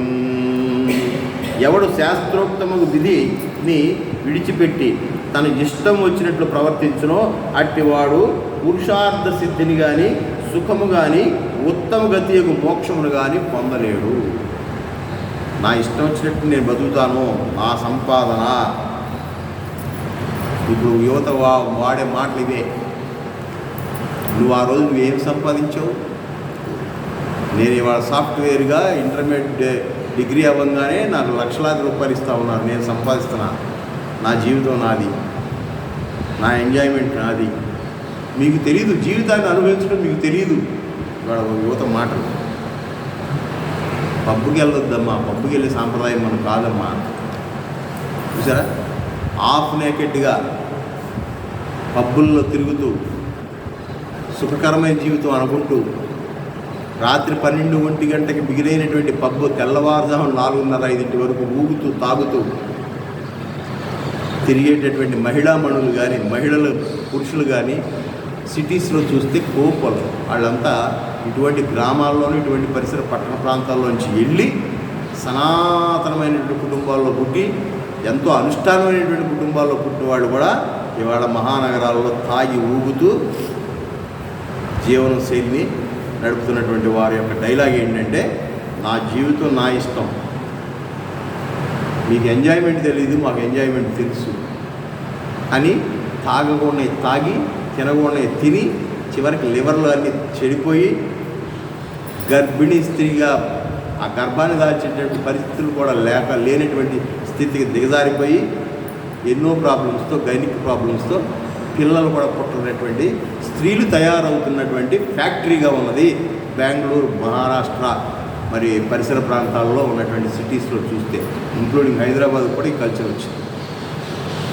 మత్తు పదార్థాలు విపరీతంగా బానిసలు అవుతున్నది ఎవర్రా అంటే, బాగా చదువుకునే నుంచి వచ్చినటువంటి కుటుంబంలోనూ, పెద్ద పెద్ద షావుకారుల కుటుంబంలో, జమీందారుల కుటుంబంలోనూ, సినిమా యాక్టర్ల కుటుంబాల్లో నుంచి బాగా చదువుకున్నటువంటి యువత భయంకరమైనటువంటి మత్తు గురయ్యి రాత్రి 1 గంట, 2, 3, 4 ఆ పబ్బదలంగానే కార్లు వేసుకుంటూ ఆ మత్తులో విపరీతమైనటువంటి స్పీడ్తో వచ్చి ఆ ఫ్లైఓవర్కు ఉన్నటువంటి స్తంభాలను గుద్ది చచ్చిపోయినటువంటి పేర్లు చెప్తే బాగోదు. కానీ మినిస్టర్ నారాయణ కొడుకు, కోటా శ్రీనివాసరావు కొడుకు, అజారుద్దీన్ కొడుకు, Azharuddin cricket captain, Indian captain Azharuddin కొడుకు, ఇలాంటి వాళ్ళు కూపలు. తిన్నది తరక్క రాత్రిపూట బైక్ రైడింగ్ అని చెప్పి ఆ రింగ్ రోడ్డులో బైక్స్ వేసుకుని ఈ బైకు వెనకాల వీలు మీద బ్యాలెన్స్ చేసుకుంటూ ముందు వీలు తెత్తెత్తి అది ఒక పందెంగా కట్టి దానిలో కాళ్ళు చేతులను కొట్టుకున్నటువంటి వారంతా చదువుకున్నటువంటి వాడు బాగా సంపద కలిగినటువంటి మూర్ఖుడు. అట్లా తయారవుతుంది సొసైటీ. మరో ప్రపంచం. మనం ఇక్కడెక్కడుండి మనం చాలా అదృష్టవంతులు అయ్యాం. నిజంగా కొన్ని ఏరియాల్లో చూస్తూ ఉంటే ఎలా తయారైంటే అలా తయారయ్యారు. చూసారా? అటువంటి వారి నిష్కృతి ఎలా ఉంటుంది? ఓ అర్జున, కామక్రోధం ఈ 3 నరక ద్వారాలు, కాబట్టి జాగ్రత్త. ఎట్లా బ్రతకాలి అంటే నీ ఇష్టం వచ్చినట్టు బ్రతకటం కాదు. ఇది నా లైఫ్ నా ఇష్టం అంటానికి వీలే లేదు. దీనికి ఒక రాజ్యాంగం ఉంది, దీనికి ఒక పద్ధతి ఉంది, దీనికి ఒక వ్యవస్థ ఉంది. దాన్నే ఆచారము అంటారు. ఆచరించగా వచ్చేటటువంటిది ఆచారం. సంస్కృతి, ఆచారం అంటే ఏంటి? ఇవన్నీ పెద్దలు కాసి వడపోసి ఇది తప్పు, ఇది రైటు, ఇది తప్పు, ఇది రైటు అని కాదు, ఇదంతా తప్పు, ఇది మాత్రమే రైట్ అని నిర్దిష్టంగా పాటిస్తూ వచ్చినటువంటివే ఆచారములు. మా ఇంటి ఆచారం అండి, 6 లేచిపోయి 4 లేచిపోయి అనుష్ఠానం చక్కగా దీపారాజన చేసుకుని. ఎస్, ఇటువంటి ఆచార వ్యవహారాలే మనిషిని క్రమశిక్షణతో ఉంచుతాయి. నా ఇష్టం వచ్చినట్టు నేను జీవిస్తాను అనేటటువంటి పరిస్థితికి నెట్టవేయబడిపోయాం మనమంతా కూడా. మన పిల్లలు ఇంకా స్పీడ్ అయిపోయింది. మన పిల్లలు ఉద్యోగాల నిమిత్తం ఆయా కార్పొరేట్ సిటీస్లో ఇటువంటి అనుష్ఠానాలు ఉన్నాయి. ఎప్పుడు అనుష్ఠానమే, అక్కడ నిద్రైదు అనుష్ఠానం ఉంటాయి అంటానికి తెల్లారుదాము లేకపోతే అసలు తెల్లారుదామని ఆడు కొడుకులేదు. వెసులుబాటు ఉన్నవాడు, వెసులుబాటు లేనివాడు అట్టగా తయారైపోతున్నారు లేదా? అందుకనే కదా లేడీస్కి ఇంత ప్రాబ్లం, పీసీఓడి ప్రాబ్లం, ఇవన్నీ చూసారా? ఇంత భయంకరమైనటువంటి ముట్టుకుంటేనే దెబ్బకు 10 మందికి అన్నటువంటి లేడీ ఇవాళ ఒకరిని కనలేకపోతుంది, ఒకటి కనిపించలేకపోతున్నాడు అంటే కారణాలు ఇవన్నీ ఓవరాల్గా తినే తిండి, తాగే నీరు, భయంకరమైనటువంటి సిచ్యువేషన్స్ ఉన్నాయి. వాస్తవంగా ఇది యువత వినవలసినటువంటి ప్రోగ్రాం వాస్తవంగా. చూసారా? అటువంటి వాడు నా ఇష్టం వచ్చినటువంటి బతుకుతారని తనకి కుదరదయా. ఇక్కడ శాస్త్రం ఏం చెప్తుందో, యశాస్త్ర విధి ముత్యజ్ఞ వర్తతే కామకారతః న సిద్ధిమవాప్నోతి న సుఖం న పరాం గతిం.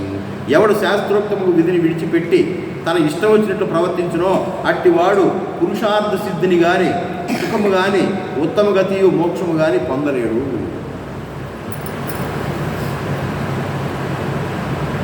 మనిషి జన్మించినందుకు 4 పురుషార్థాలు, పురుషార్థం అంటే ప్రయత్నపూర్వకంగా సాధించవలసినటువంటివి 4 ఉన్నాయా? ధర్మ, అర్థ, కామ, మోక్ష. ఈ 4టిని సాధించాలి అని అంటే నువ్వు నియమబద్ధమైనటువంటి శాస్త్రపరమైనటువంటి పెద్దలు ఆచరించినటువంటి జీవితాన్ని, శాస్త్ర గ్రంథాలు ఏం బోధిస్తున్నాయో, వేదం ఏం బోధిస్తుందో, ఉపనిషత్తులు ఏం చెప్తున్నాయో, ఇతిహాసాలు ఏం చెప్తున్నాయో, వీటి ప్రకారం నువ్వు జీవిస్తేనే కానీ ఈ 4టిని సాధించలేవు. ధర్మబద్ధంగా ఉండాలంటే ఏం తినాలి, ఏం తాగాలి, ఎలా మాట్లాడాలి, ఎలా ప్రవర్తించాలి, ఇవన్నీ కౌంట్ అవుతున్నాయా లేదా? కాబట్టి సాధించవలసినటువంటి ధర్మ, అర్థ, కామ, మోక్ష. ధర్మబద్ధమైనటువంటి సంపద, ధర్మబద్ధమైనటువంటి కామం, చూసారా? అలాగే మోక్షం. ఈ 4టిని సాధించడానికి భూమి మీదకి ఎవడొచ్చినా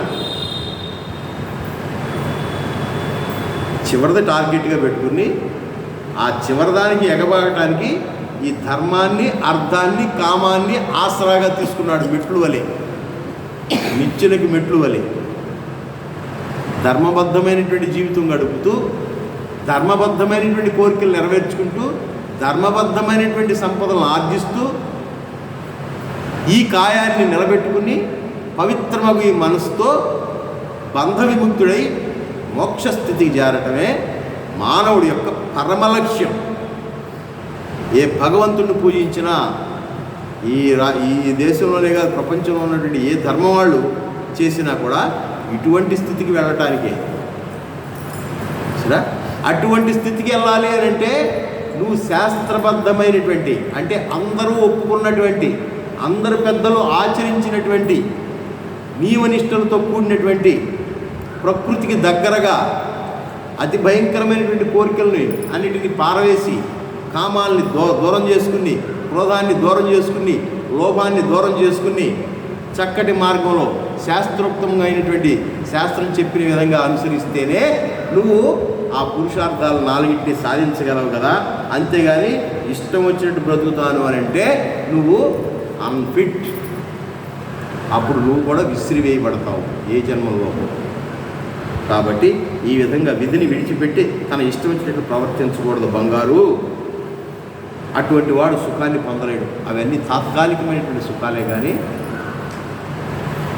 జరా ₹1,00,000 జీతం వస్తుంది కదా అని చెప్పేసి విచ్చలవిడితనంగా ఆ రకమైనటువంటి తిళ్ళు, ఆ రకమైనటువంటి తిరుగుళ్ళు తిరిగితే బాగా 30-35 సంవత్సరాలు వచ్చేటప్పటి వరకు ఇక అక్కడి నుంచి ఇక ఫాల్ డౌన్ స్టార్ట్ అవుతుంది. అక్కడి నుంచి శరీరం సహకరించదు, ఏ ఆర్గాను సరిగ్గా పనిచేయదు. ఇవాళకి 60 ఏళ్ళ జీవితంలో భగవంతుడు కళ్ళజోడు పెట్టుకోకుండా చూడగలిగేటువంటి శక్తిని ఇచ్చాడనంటే ఇది గొప్పే కదా. నిజం చెప్పాలంటే అంత దూరాన్ని ఉన్నాయి కూడా కనపడుతున్నాయి, ఎలా ఉన్నా కూడా కనపడుతున్నాయి అని అంటే గొప్పే కదా. మరి వాళ్ళ అటువంటి జీవితాలు కనుక అనుభవిస్తే వాళ్ళకి పుట్టుతోనే ఇప్పుడు అసలు కళ్ళజోళ్ళు వస్తాయి అనుకోండి, వేరే విషయం. ప్రాబ్లంని పెట్టుకుంటే వేరే విషయం. అక్కడికి వెళ్ళాక ప్రాబ్లం కొని తెచ్చుకుని పెట్టుకునే వాళ్ళు ఎంతమంది. ఆ లైట్స్ భయంకరమైన డిస్కో లైట్స్, ఇలాంటి లైట్స్ జిల్మని ఆ కంటి పాపను ఎంత దెబ్బతీస్తాయి. అది ఇష్టం వచ్చినట్టు జీవితం అంటే ఎక్కడో పెద్ద పెద్ద నేరాలు ఘోరాలు చేయవసరంలా, తనకి తాను ఘోరంగా ఆ స్థితికి దిగజారిపోతున్నాడు మనిషి. అటువంటి వాడు అనారోగ్య కారణాల వల్ల వాళ్ళు విసుగుదల వస్తుంది, కోపం వస్తుంది. మీరు ఏ సాఫ్ట్వేర్ ఇంజనీరు ఆడకూతురు ఇంట్లో ఉంటే చూడండి, ఏదైనా చిన్న పని చెప్పి చూడండి, బుస్సుమని లేపుతారు. ఎంత కోపమో. ఎందుకంటే అక్కడ ఉన్న స్ట్రెస్ అలాంటిది. చూసారా, అక్కడ ఉన్న స్ట్రెస్ అలాంటిది. కొన్ని టైం మేనేజ్మెంట్ తెలిసేస్తుందంటే అది తెలియట్లేదు వాళ్ళకి. ఆ 6 గంటలో 7 గంటలో టక్టక పని చేసుకుని జాగ్రత్తగా నిద్రపోదామనో, చక్కగా ధ్యానం చేసుకుందామనో, లేదా పూజ చేసుకుందామనో లేదు. మళ్ళీ 6 గంటల నిమిత్తం 6 లక్షల రూపాయలు ప్యాకేజ్ ఇస్తే మరి వాటిని కరగదీయడానికి మళ్ళీ డీమార్ట్ చుట్టూ పబ్బుల చుట్టూ తిరుగుతూ కాలక్షేపం చేసి చివరికి శరీరాన్ని హీనమైనటువంటి స్థితి తీసుకెళ్ళిపోయి ఎంత వీక్నెస్ అయిపోతున్నారు. చూసారా, అది ఇష్టం వచ్చినటువంటి జీవితం అంటే. అటువంటి జీవితాన్ని బతకడానికి వీలు లేదయా, అట్లా కాదయా, నువ్వు శాస్త్ర ప్రకారం ఉండాలయా. వారి ఇష్టం వచ్చినట్లు ఆచరించడం అన్నది అంటే అది స్వేచ్ఛా ప్రవర్తన. ఈ శ్లోకంలో ఖండించబడింది. స్వేచ్ఛ అంటున్నారు కానీ స్వేచ్ఛ అనే పేరుతో విచ్చలవిడితనం అయిపోయింది. దాన్ని విచ్చలవిడితనాన్ని స్వేచ్ఛ అంటున్నారు. ఇవాళ స్వేచ్ఛ అనే పదానికి అర్థం మారిపోయింది. విచ్చలవిడితనాన్ని స్వేచ్ఛ అంటున్నారు. నాకు ఆ స్వేచ్ఛ లేదా? 10 లక్షల ప్యాకేజ్ సంపాదిస్తున్నాను, ఆ స్వేచ్ఛ లేదా? మాకు కాదమ్మా, ఒంటరిగా ఇప్పుడు ఎందుకు లేదు, కారులో ఒంటరి ప్రయాణం పనికిరాదు. అందులో ఏదైనా డ్రైవర్ని పెట్టుకుని వెళ్తూ కానీ కంగారేమో నువ్వే డ్రైవ్ చేయటం అంత మంచిది కాదంటే ఆ మాత్రం. ఇవాళ ఆడమ్మగా తేడా ఏముంది? జరిగే వరకు ఏ తేడా ఉండదు, జరిగిన తర్వాత తెలుసు. అప్పుడు అంటారు మేము ఆడవాళ్ళం అనేది మేమంటే చులకన అని. మేము వేసుకునేటువంటి డ్రెస్సును బట్టి మీరు కామెంట్ చేస్తారండి, మీ డ్రెస్సును బట్టి మేము ఎప్పుడైనా కామెంట్ చేసామా అని ఏదో వాదన బయలుదేరి మీరు చూసారు లేదు. ఇదేంటి? శాస్త్రానికి విరుద్ధమైనటువంటి జీవితాలను అనుభవిస్తున్నారు. ఇది తన్ను తాను కృషింపజేసుకుంటే కాకుండా తర్వాత తరాలు కూడా నీచమైనటువంటి జన్మలో పడిపోయేటటువంటి అవకాశం ఉన్నది భగవంతుడు హెచ్చరిస్తున్నాడంటే ఎంత దూరం ఆలోచిస్తున్నాడో చూడండి. నీ గురించే కాదు, నీ తర్వాత తరాల గురించి కూడా ఆలోచిస్తున్నాడు. అది నిన్ను ఆలోచింపజేస్తున్నాడు. అది మోటివేషన్ అంటే. అంతటి గొప్ప మోటివేషన్ చేసినటువంటి భగవానుడు గురించి మరి ఆయన చెప్పినటువంటి విషయాల్ని ఒకే ఒక్క శ్లోకంతో ముగించుకుని వచ్చారండి వాళ్ళు. చూడండి, ఫోన్ చేయండి లోపల. అట్లాగా మనుషుడు ఒక్కొక్కరు వారి తోచిన పద్ధతిని అనుసరించి అదే సరైనదని వాదించడం పొరపాటు. ఒకరు చేయు అనుష్ఠానం సరైనదా కాదా అని పరీక్షించుటకు శాస్త్ర ప్రమాణం ఆవశ్యకమై ఉన్నది. వారి అనుభవం శాస్త్ర ప్రమాణం అనుసరించి ఉన్నవా అని పరీక్షించుకుంటూ ఉండవలను. దానికి తన అనుభవం సరిపోయినచో అప్పుడు తనది సరైన మార్గమని సిద్ధాంతమని నిర్ణయించుకున్నవారు. శాస్త్రవాక్యములు అనుభవజ్ఞులకు మహర్షుల యొక్క నిర్ణయములు గనక భగవద్ ఆశయములే గనక వాడిని ఎవరు ఉల్లంఘింపరాదు కనుకనే వాటిని వర్తించినటువంటి వారికి మోక్షము పొందలేరు, సుఖమును పొందలేరు అని మన కృష్ణమూర్తి చక్కగా పిల్లలకి తల్లి వలె. కాబట్టి విజ్ఞులైనటువంటి వారు ఎవరైనా సరే శాస్త్ర ఆదేశం అనుసరించే ప్రవర్తించవలను. దీన్ని బట్టే సుఖము కానీ మోక్షము కానీ వాంఛించువాడు శాస్త్రోక్త విధి ప్రకారం చక్కగా అనుసరించాలి అనేటటువంటి విషయాన్ని చెప్తున్నారన్నమాట. కాబట్టి ఇది సామాన్యమైనటువంటి విషయం కాదు. మనం దీన్ని ఇవాళ మన జీవితాల్లో నిత్యకృత్యంగా సాఫీగా సాగిపోయి ఒక అనుష్ఠానంగా ఒక పెద్దలు చెప్పిన దాని ప్రకారం నడుచుకుంటూ పోయేటటువంటి రోజులు పోయి ఇష్టం వచ్చినటువంటి స్వేచ్ఛాయుతమైనటువంటి జీవితాలను అనుభవిస్తూ ఒంటరి జీవితాలను అనుభవిస్తూ ఎంతమంది సమాజ అనేటటువంటి అరణ్యంలో ఉంటూనే ఎవరికి వాళ్ళే ఒంటరిగా ఉన్నటువంటి పరిస్థితి చూసారా.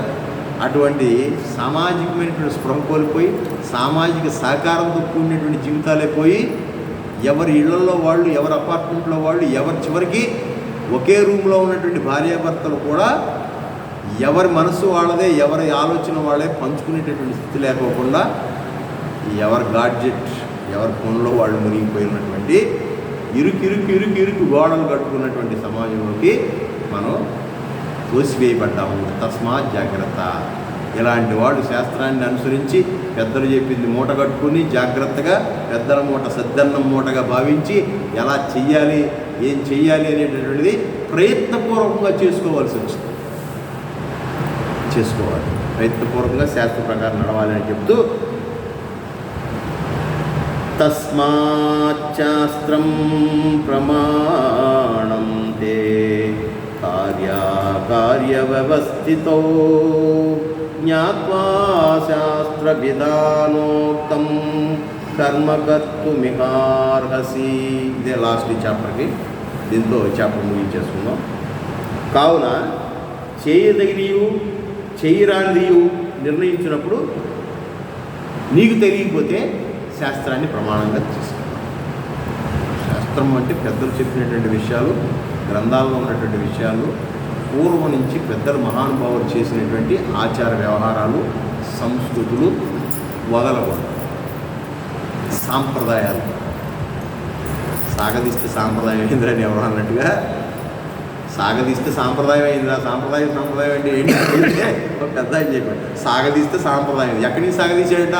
పెద్దల దగ్గర నుంచి ఆచరించి కింద వాళ్ళకి అందిస్తే వాళ్ళు అందిపుచ్చుకుని వాళ్ళు ఆచరించి కింద వాళ్ళకి అందిస్తే అట్లా మన దాకా వచ్చినాయి సాంప్రదాయాలుగా.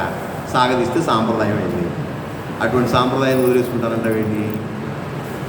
అటువంటి సాంప్రదాయాన్ని వదిలేయకూడదు కదా. మంచి దైవికమైనటువంటి కార్యక్రమం పెట్టుకున్నాం, భజన పెట్టుకున్నాం, చక్క 10 మందిని పిలుచుకుంటున్నాం, ఒక మామిడి మండ కట్టడం, ఒక అరటి బోధి కట్టడం సాంప్రదాయం. అదెందుకు ఇప్పుడు నాన్ సెన్స్? అది ఎవడు మళ్ళీ ఓడదెత్తాడు? మరి ఎండిపోయినాక తీసి పక్కన పడేది ఎవడో. ఆయన కట్టడం ఎందుకు అని అన్నాడు అనుకోండి, మన తర్వాత తరం వాడు నాన్ సెన్స్ అంటావేంటారు ఎదవా.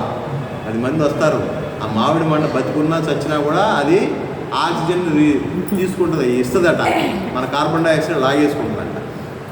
అందుకు కట్టమన్నారా? అది సాంప్రదాయం. అది కూడా పచ్చని చెట్టు కనపడాలరా, పచ్చదనం కనపడాలరా. అందుకని పెళ్ళిళ్ళైనా శుభకార్యాలైనా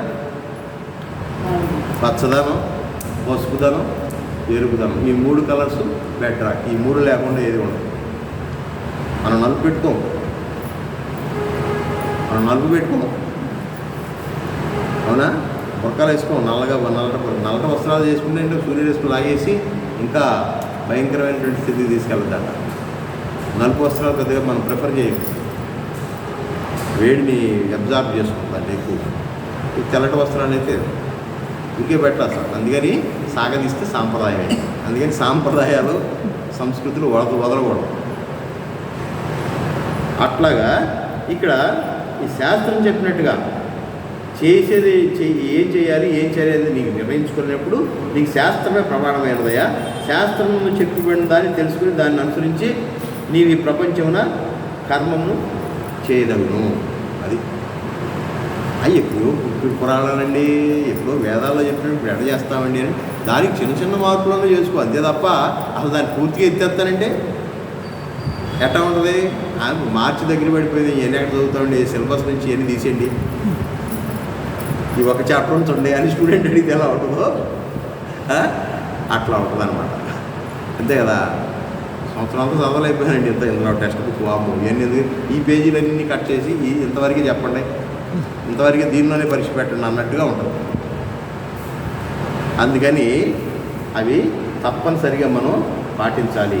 ఏ కార్యం చేయవలను ఏ కార్యం చేయరాదు అను విపత్కర కలిగినప్పుడు శాస్త్రమే ఇట్లా ప్రమాణమై ఉంది, దాన్ని అనుసరించే వర్తించవలని భగవానుడు ఇచ్చట బోధించుతున్నాడు. అందుకని ఇప్పటికైనా పెళ్ళిళ్ళు చేశారులే మీరు అందరికీ ఇబ్బంది, కానీ పెళ్ళిళ్ళు ఇంకా చేయాల్సినటువంటి కాబట్టి వాళ్ళు ఎక్కడికైనా వెళ్ళినప్పుడు పెళ్లి కూతుర్ని ఎలా చేస్తారు, పెళ్ళి ఎలా చేస్తారు, మంత్రాలు ఎప్పుడు ముందు దాన్ని ఏమంటారు అది జీలకర్ర బెల్లం పిడకలాగా చేస్తారు మన అది చక్కగా వాడి మీద ఏ పదార్థాలతో కలిపి చేస్తారు, బెల్లము, జీలకర్ర, ఆవు పాలు, ఆవు నెయ్యి ఇట్లాంటివి మిక్స్ చేసి ఇట్లాంటి కొన్ని ఇవన్నీ సాంప్రదాయాలు. అవి ఎందుకు పేడ ఎందుకని ఇక్కడ పెట్టడం అని అన్నాడనంటే ఎట్లా ఉంటుంది? చూసి నాన్ సెన్స్. నేను యూఎస్ నుంచి వచ్చాను, నా నెత్తి మీద ఈ పేడ అంతా పెడతాడంటే అన్నాడు అనుకో, అది ఆయన ఇది సాంప్రదాయం. ఎట్లా సాంప్రదాయం అయింది అని అంటే ఇప్పుడు కాదు, రాముల వారే పెట్టుకున్నాడు, సీతాదేవి పెట్టుకున్నాడు, కృష్ణుడే పెట్టుకున్నాడు. ఇది పెట్టుకుంటే ఏమిటి దానికి సంబంధించినటువంటి వ్యవహారం ఇవన్నీ తెలుసుకుని మెలగాలి. సరే 5 ఎవరికొద్ది పంపేం ఉన్నది, కానీ కొన్ని కార్యక్రమాలు ఉన్నాయి, అవన్నీ సాంప్రదాయం సంస్కృతి ప్రకారం వెళ్ళకపోతే ఇష్టం వచ్చినట్టు వ్యవహారంగా చేస్తే మన శరీరానికి నాశనం అయ్యేటటువంటి సాంప్రదాయాలకి పోకోకుండా మంచి సాంప్రదాయంలో నడవాలి అనేటటువంటి విషయాన్ని చెప్పుకుంటూ దానికి ప్రమాణం ఏంటంటే శాస్త్రాన్ని ప్రమాణంగా చేసుకుని శాస్త్ర విరుద్ధంగా ఆచరించు సుఖము కానీ మోక్షం కానీ పొందలేవయా.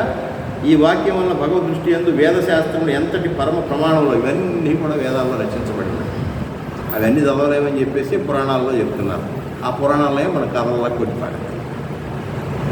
ఆ చెప్పేవాళ్ళు బాగా ఓవర్ మసాలా వేసారో ఏమో పురాణాల్లో. ఆ ఏడు మరి భూమికి ఆకాశానికి తేడా ఉన్నంత ఇదిగా ఉంటాయి. కార్తీక పురాణము చదివాము సరే. ఆ ఒక్క జీవితంలో నువ్వు శివాలయంకి వెళ్ళి కార్తీక మాసంలో ఏ రోజు చేసినా చెయ్యకపోయినా కార్తీక పౌర్ణమి రోజున ఒకే ఒక దీపం పెట్టావా, నువ్వు నరక ద్వారాల్లో నుంచి బయటపడిపోయి మోక్ష ద్వారానికి వెళ్తావని చెప్తున్నారు. అవి కొంచెం ఎక్స్ట్రాగా ఉంటాయి. పెట్టమని పెడితే పెప్పరు ఎనరని చెప్పేసి కొంచెం వీళ్ళు మసాలా జోడించారు, అంతే తప్ప ఏమి పెద్ద ఘోరమైనటువంటి విషయాలు లేదు. నిజమైన విషయాలే ఉంటాయి, కానీ వీళ్ళు ఈ బ్రాహ్మణులు కొంచెం ఎక్కువ వేస్తారు మసాలా, ఇంగో ఎక్కువ వేస్తారు ఇంగో. అట్లాగా ఈ పురాణాల్లో ఏమైందంటే మసాలా ఎక్కువ చివరికి ఆళ్ళే నమ్మలేని పరిస్థితి వచ్చింది. ఏం నిజంగానే అంటావా అని డౌట్ వచ్చేసింది. కాబట్టి పురాణాల్లో చెప్పినా ఇతిహాసాల్లో చెప్పినా వాళ్ళు ఆచరించి చెప్పేవే. ఇప్పుడు దగ్గు వస్తుందంటే చివరికి మాకు ఏం తెలియదంటే ఆయుర్వేద వైద్యం ఎప్పుడో చెప్పింది, మా అమ్మమ్మ ఎప్పుడో చెప్పింది, మా నాయనమ్మ ఎప్పుడు కరకాయ మూట కట్టుకుని ఇంట్లో. నేను తీరా 10 రోజుల పాటు యాంటీబయాటిక్లన్నీ వాడి చివరికి హాస్పిటల్కి వెళ్ళి దేంట్లో బాబు ఇది ఏమైనా అయిపోయిందో లోపల అని చెప్పేసి ఇద్దరం కలిసి ఎక్స్రే తీసుకుంటే ఏం లేదండి, పెద్ద కొద్దిగా కళ్ళు ఉంది తప్ప అదేం లేదండి అని చెప్పి మందులు ఇస్తామంటే ఆ మందులు కౌంటర్లో ఉన్నాయని చెప్పాడు. మా అమ్మగారికి బోల్డ్ అని మందులు వేసానండి, చివరికి తులసి నీళ్లను కరక్కాయి తగ్గించిందండి. అలా శాస్త్రంలో ఈనాడు ఉంది త్రిఫల 3 ఫలాలు నెంబర్ 1 అని. ఏమిటి? తానికాయ, ఉసిరికాయ, ఇంకోటి ఏంటండి కరక్కాయ. ఈ 3 కలిపితే త్రిఫల. ఈ త్రిఫల చూడడం రోజు తాగండి, ఏ గొడవ లేదన్నమాట. ఇది ఎప్పుడో అధర్వణ వేదం ఆయుర్వేద వైద్యంలో ఎప్పుడో ఉంది. ఈ ఆయుర్వేద వైద్యం అంతా వేదాల నుంచి వచ్చినటువంటి అది శాస్త్ర ప్రమాణం. అట్లాగా కొన్నింటిని శాస్త్ర ప్రమాణంగా తీసుకోవాలి, కొన్ని మోడర్న్ టెక్నాలజీకి అడాప్ట్ అవుతూ ఏదేమైనా కానీ ఒక పద్ధతిలో బతకండాయా అని చెప్తున్నాడు. పద్ధతి తప్పమాకండి అనే మాట చెప్తూ ఆఖరిగా జ్ఞాత్వా శాస్త్ర విధానోక్తం అని చెప్పడం వలన కర్మాచరణకు పూర్వము శాస్త్రజ్ఞానం అవసరమని తేల్చున్నది. శాస్త్రార్థుల ద్వారా కర్మ చేయు పద్ధతిని తెలుసుకుని పిదప కర్మ చేయటం ఉత్తమము. శాస్త్ర పరిచయం అనగా అపరావిద్య వలన ఉత్తమ కర్మాచారం సాధ్యమై క్రమంగా చిత్తశుద్ధి కొరటకు పరవిద్యకు అనగా బ్రహ్మానుభూతికు మధ్యకాలంలో లభించుటకు అవకాశం ఏర్పడుతుంది. కాబట్టి మనం ఏ ప్రార్థన చేసినా ఏ పూజ చేసినా కొంత శాస్త్ర ప్రకారం చేయవలసినటువంటి అవసరం. మనం నిజంగా నాతో సహా వీటిని కొన్ని వదిలేస్తాం. ఏదో ముందు ఏదో అర్ఘ్యం ఇచ్చామా, తర్వాత నైవేద్యం, ముందు నైవేద్యం పెట్టి అర్ఘ్యం ఇచ్చామా, సరే పాదాలు అవన్నీ కొంచెం చిక్కులు బొక్కులుగా ఉంటాయి. నాకు ఎప్పుడు ఆయన వచ్చిన ఆయన కాళ్ళు గడగాలి, చేతులు గడగాలి, ముక్కు గడగాలి, మూతి గడగాలి, తర్వాత తవలం తెచ్చాలి, తర్వాత యజ్ఞోపేతం వేయాలి, యజ్ఞోపేతం వేసిన తర్వాత ఆయనకి ఆసనం వేయాలి, ఆసనం వేసిన తర్వాత ఆయనకి కావాల్సిన నైవేద్యం పెట్టాలి, తర్వాత ఆయన అంతా తిన్న తర్వాత ఆయనకి ఏదో తాంబూలం పెట్టాలి, తాంబూలం పెట్టిన తర్వాత ఆరతి ఇప్పుడుకి అత్యేదో ఒక లైన్కి వచ్చింది. అప్పుడు వెనక ముందు వెనకాలి ఇందుకే స్వాహానాలా, మాధవాయ స్వాహానాలా, లేకపోతే ఇంకో స్వాహానాలా, ఏదంటే ఏమిటి కాదు ఒకదాని తర్వాత ఒకటి అనాల్సినటువంటి అవసరం ఏంటో శాస్త్రం. అట్లాగా దైవికమైనటువంటి కార్యక్రమాలకు మాత్రం తప్పనిసరిగా శాస్త్రాన్ని అనుసరించినటువంటి మహానుభావులైనటువంటి బ్రాహ్మణులు, పండితులు వారు చెప్పిన ప్రకారం చేయడమే ఉత్తమం మనలాంటి వాళ్ళు. ఎందుకంటే వాళ్ళు ఆ ఫీల్డ్లో ఉంటారు కాబట్టి వాళ్ళు నిష్ణాతులు కాబట్టి వాళ్ళు సరే. అట్లాగా ఏ ధ్యానం చేసినా కానీ ఇష్టం వచ్చినట్టు కూర్చుని ఇట్లాగే కూర్చుని గంటల తరబడి ఏ పని పాటలకు కూర్చుని అసలు నువ్వు అక్కడ ఏం చేస్తున్నావు? లోపలికి వెళ్ళినా టికెట్ లేని ప్రయాణం అని చెప్పి లోపల దూరం బాగా టికెట్ ఉంటే దూరేవాళ్ళం కాదు. ఎగ్జిబిషన్ ఫ్రీ అన్నారు కదా, అందుకని వెళ్ళిపోయాం లోనికి. వెళ్ళిపోయినాక ఏం చూస్తున్నాం? ఎగ్జిబిషన్లో ఏం చూస్తున్నాం? వచ్చేదాన్ని పోయేదాన్ని చూస్తున్నావా, లేకపోతే అసలు అక్కడికి వెళ్ళి గ్రంథాలయం ఉంటే గ్రంథాలయంలో చూస్తున్నావా? ఎక్కువ దొరకని పుస్తకాలన్నీ ఒక చోట సేకరించి ఎగ్జిబిషన్లో పెట్టారంటే అది చూస్తున్నావా? లేకపోతే మంచి క్రాఫ్ట్స్, మంచి ఆర్టిస్టులు వేసినటువంటి బొమ్మలు చూస్తున్నావా? అవి చూడకుండా వచ్చేదాన్ని పోయేదాన్ని చూస్తున్నావా? ఇది పరిశీలించుకోవాల్సిన అవసరం ఉందా లేదా? ధ్యానంలో కూర్చుంది, ధ్యానంలో కూర్చున్నామంటే ఇది ఏం చేస్తుంది? మనసు ఏం చేస్తుంది? అది పెద్ద దొంగముండ. మనసు అనేటటువంటిది ఎలాంటిది? సామాన్యమైందా? దాన్ని వదిలేమా? దాని ఇష్టం ఎక్కడ కూర్చుని ఎక్కడెక్కడికో ప్రయాణం చేస్తాం. అందుకని టికెట్ కలెక్టర్ లాగా మధ్యలో మనం పడుకున్నాక మధ్యలో తట్టించి టికెట్ అని అలాగే అప్పుడప్పుడు మనం హెచ్చరించేవాడు కావాలి. సరే, ఈ ధ్యానాదులు ఈ తప్పు బలాలు చేసేటప్పుడు, అనుష్ఠానాలు చేసేటప్పుడు, కొన్ని క్రమశిక్షతో కూడిన దేవి ఉపాసన చేసేటప్పుడు గురుముఖత చెయ్యాలి అన్నది కారణం అదే. ఆ గురువు ఎవడంటే ఇదిగో టీసీ లాంటి వీడు ఎక్కడో జారి పడిపోతున్నాడేమో, లేనిపోయిందని చెప్పి ట్యాప్ చేసి మళ్ళీ సన్మార్గంలో పెడతాడు. ధ్యానం చేయించే పద్ధతి ఒకటి ఉంది. చేసేవాడి కంటే చేయించేవాడు బాగా ఎక్స్పర్ట్ అయి ఉండాలి. లేకపోతే ధ్యానంలో జారిపోయి అట్లాగే కోమలోకి వెళ్ళిపోయినాడు కూడా ఉండాలి. కొంతమంది ఈ మధ్య ఎక్కడో ఎవరో చెప్పారు, ధ్యానం కొంత దూరం వెళ్ళిన భయం వేస్తుందండి, కావాలి ఇలా గోళ్ళు జలధరించుకుని బయటకు వస్తాను అన్నాడే. అది ఆ స్థితికి వెళ్తున్నాడు ఆయన. ఆ స్థితిలో గురువు అవసరం. ధ్యానం కరెక్ట్ చేసేవాడికి కరెక్ట్గా వెళ్ళి ఆ జీవుడు ఆ శూన్య స్థితికి వెళ్ళిపోయేటప్పుడు భయం వేస్తుంది, రకమైన భయం వేస్తుంది. అప్పుడు గైడ్ చేసేవాడు కావాలి. అప్పుడే సౌండ్ సిస్టమ్, అప్పుడే ఒక మంత్రాన్ని పట్టుకోవడం లేకపోతే దేన్ని పట్టుకునే అదే భ్రమరి. యోగాలో కూడా భ్రమరి అదే కారణం. భ్రమరి చేయించే కారణం అదే. భ్రమరి చేస్తే ఈ ముక్కు మొహం ఇవన్నీ మూసుకుని అంటే నువ్వు లోపల ఉన్నటువంటి శ్వాసలో ఉన్నటువంటి శివుడంతా బయటకు వస్తుందని ఇది కాదు. బయట అసలు నువ్వు పోయిన తర్వాత అన్ని ఏ దృష్టి కనపడదు, ఒక శబ్దం ఏర్పడుతుంది. శబ్దం బ్రహ్మ అన్నారు. ఈ శబ్దాన్ని ఆసరాగా తీసుకునే ఈ జీవుడు ముందుకు వెళ్తుందట. అప్పుడు భయంకరమైనటువంటి ఆ శబ్ద అని ఆ నిశ్శబ్దం నుంచి ఈ జీవుల్ని తీసుకెళ్ళేటటువంటి శబ్దాన్ని ఆసరాగా తీసుకుని ఆ గోమతి నది తీరానికి వెళ్ళి అక్కడి నుంచి అది దాటి ఏదో భయంకరమైనటువంటి చీము రక్తంతో ఉన్నటువంటి ఇవన్నీ ఆ పురాణంలో వస్తాయి. ఏ పురాణం అది? గరుడ పురాణం. అది కూడా ఒకరోజు చదవాలి. అది చదవాలి అసలు ముందు. అది చదివితే దానికి పనిష్మెంట్స్ అన్ని ఏంటో తెలుస్తాయి. సరే, అందుకు భ్రమరే ఉపయోగపడుతుంది. భ్రమరే ఏదో ప్రక్రియలో 2 నిమిషాలు మనం చేసి వదిలేస్తున్నాం. ఇవన్నీ శాస్త్ర ప్రకారం తపోనిష్టలన్నీ కూడా శాస్త్ర ప్రకారం చేయాలి.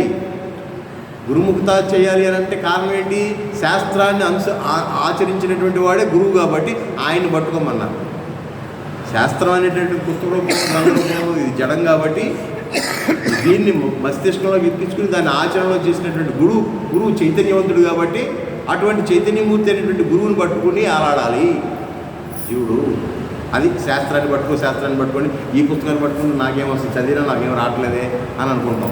ఈ శాస్త్రంలో ఉన్నటువంటి విషయాన్ని ఆచరించిన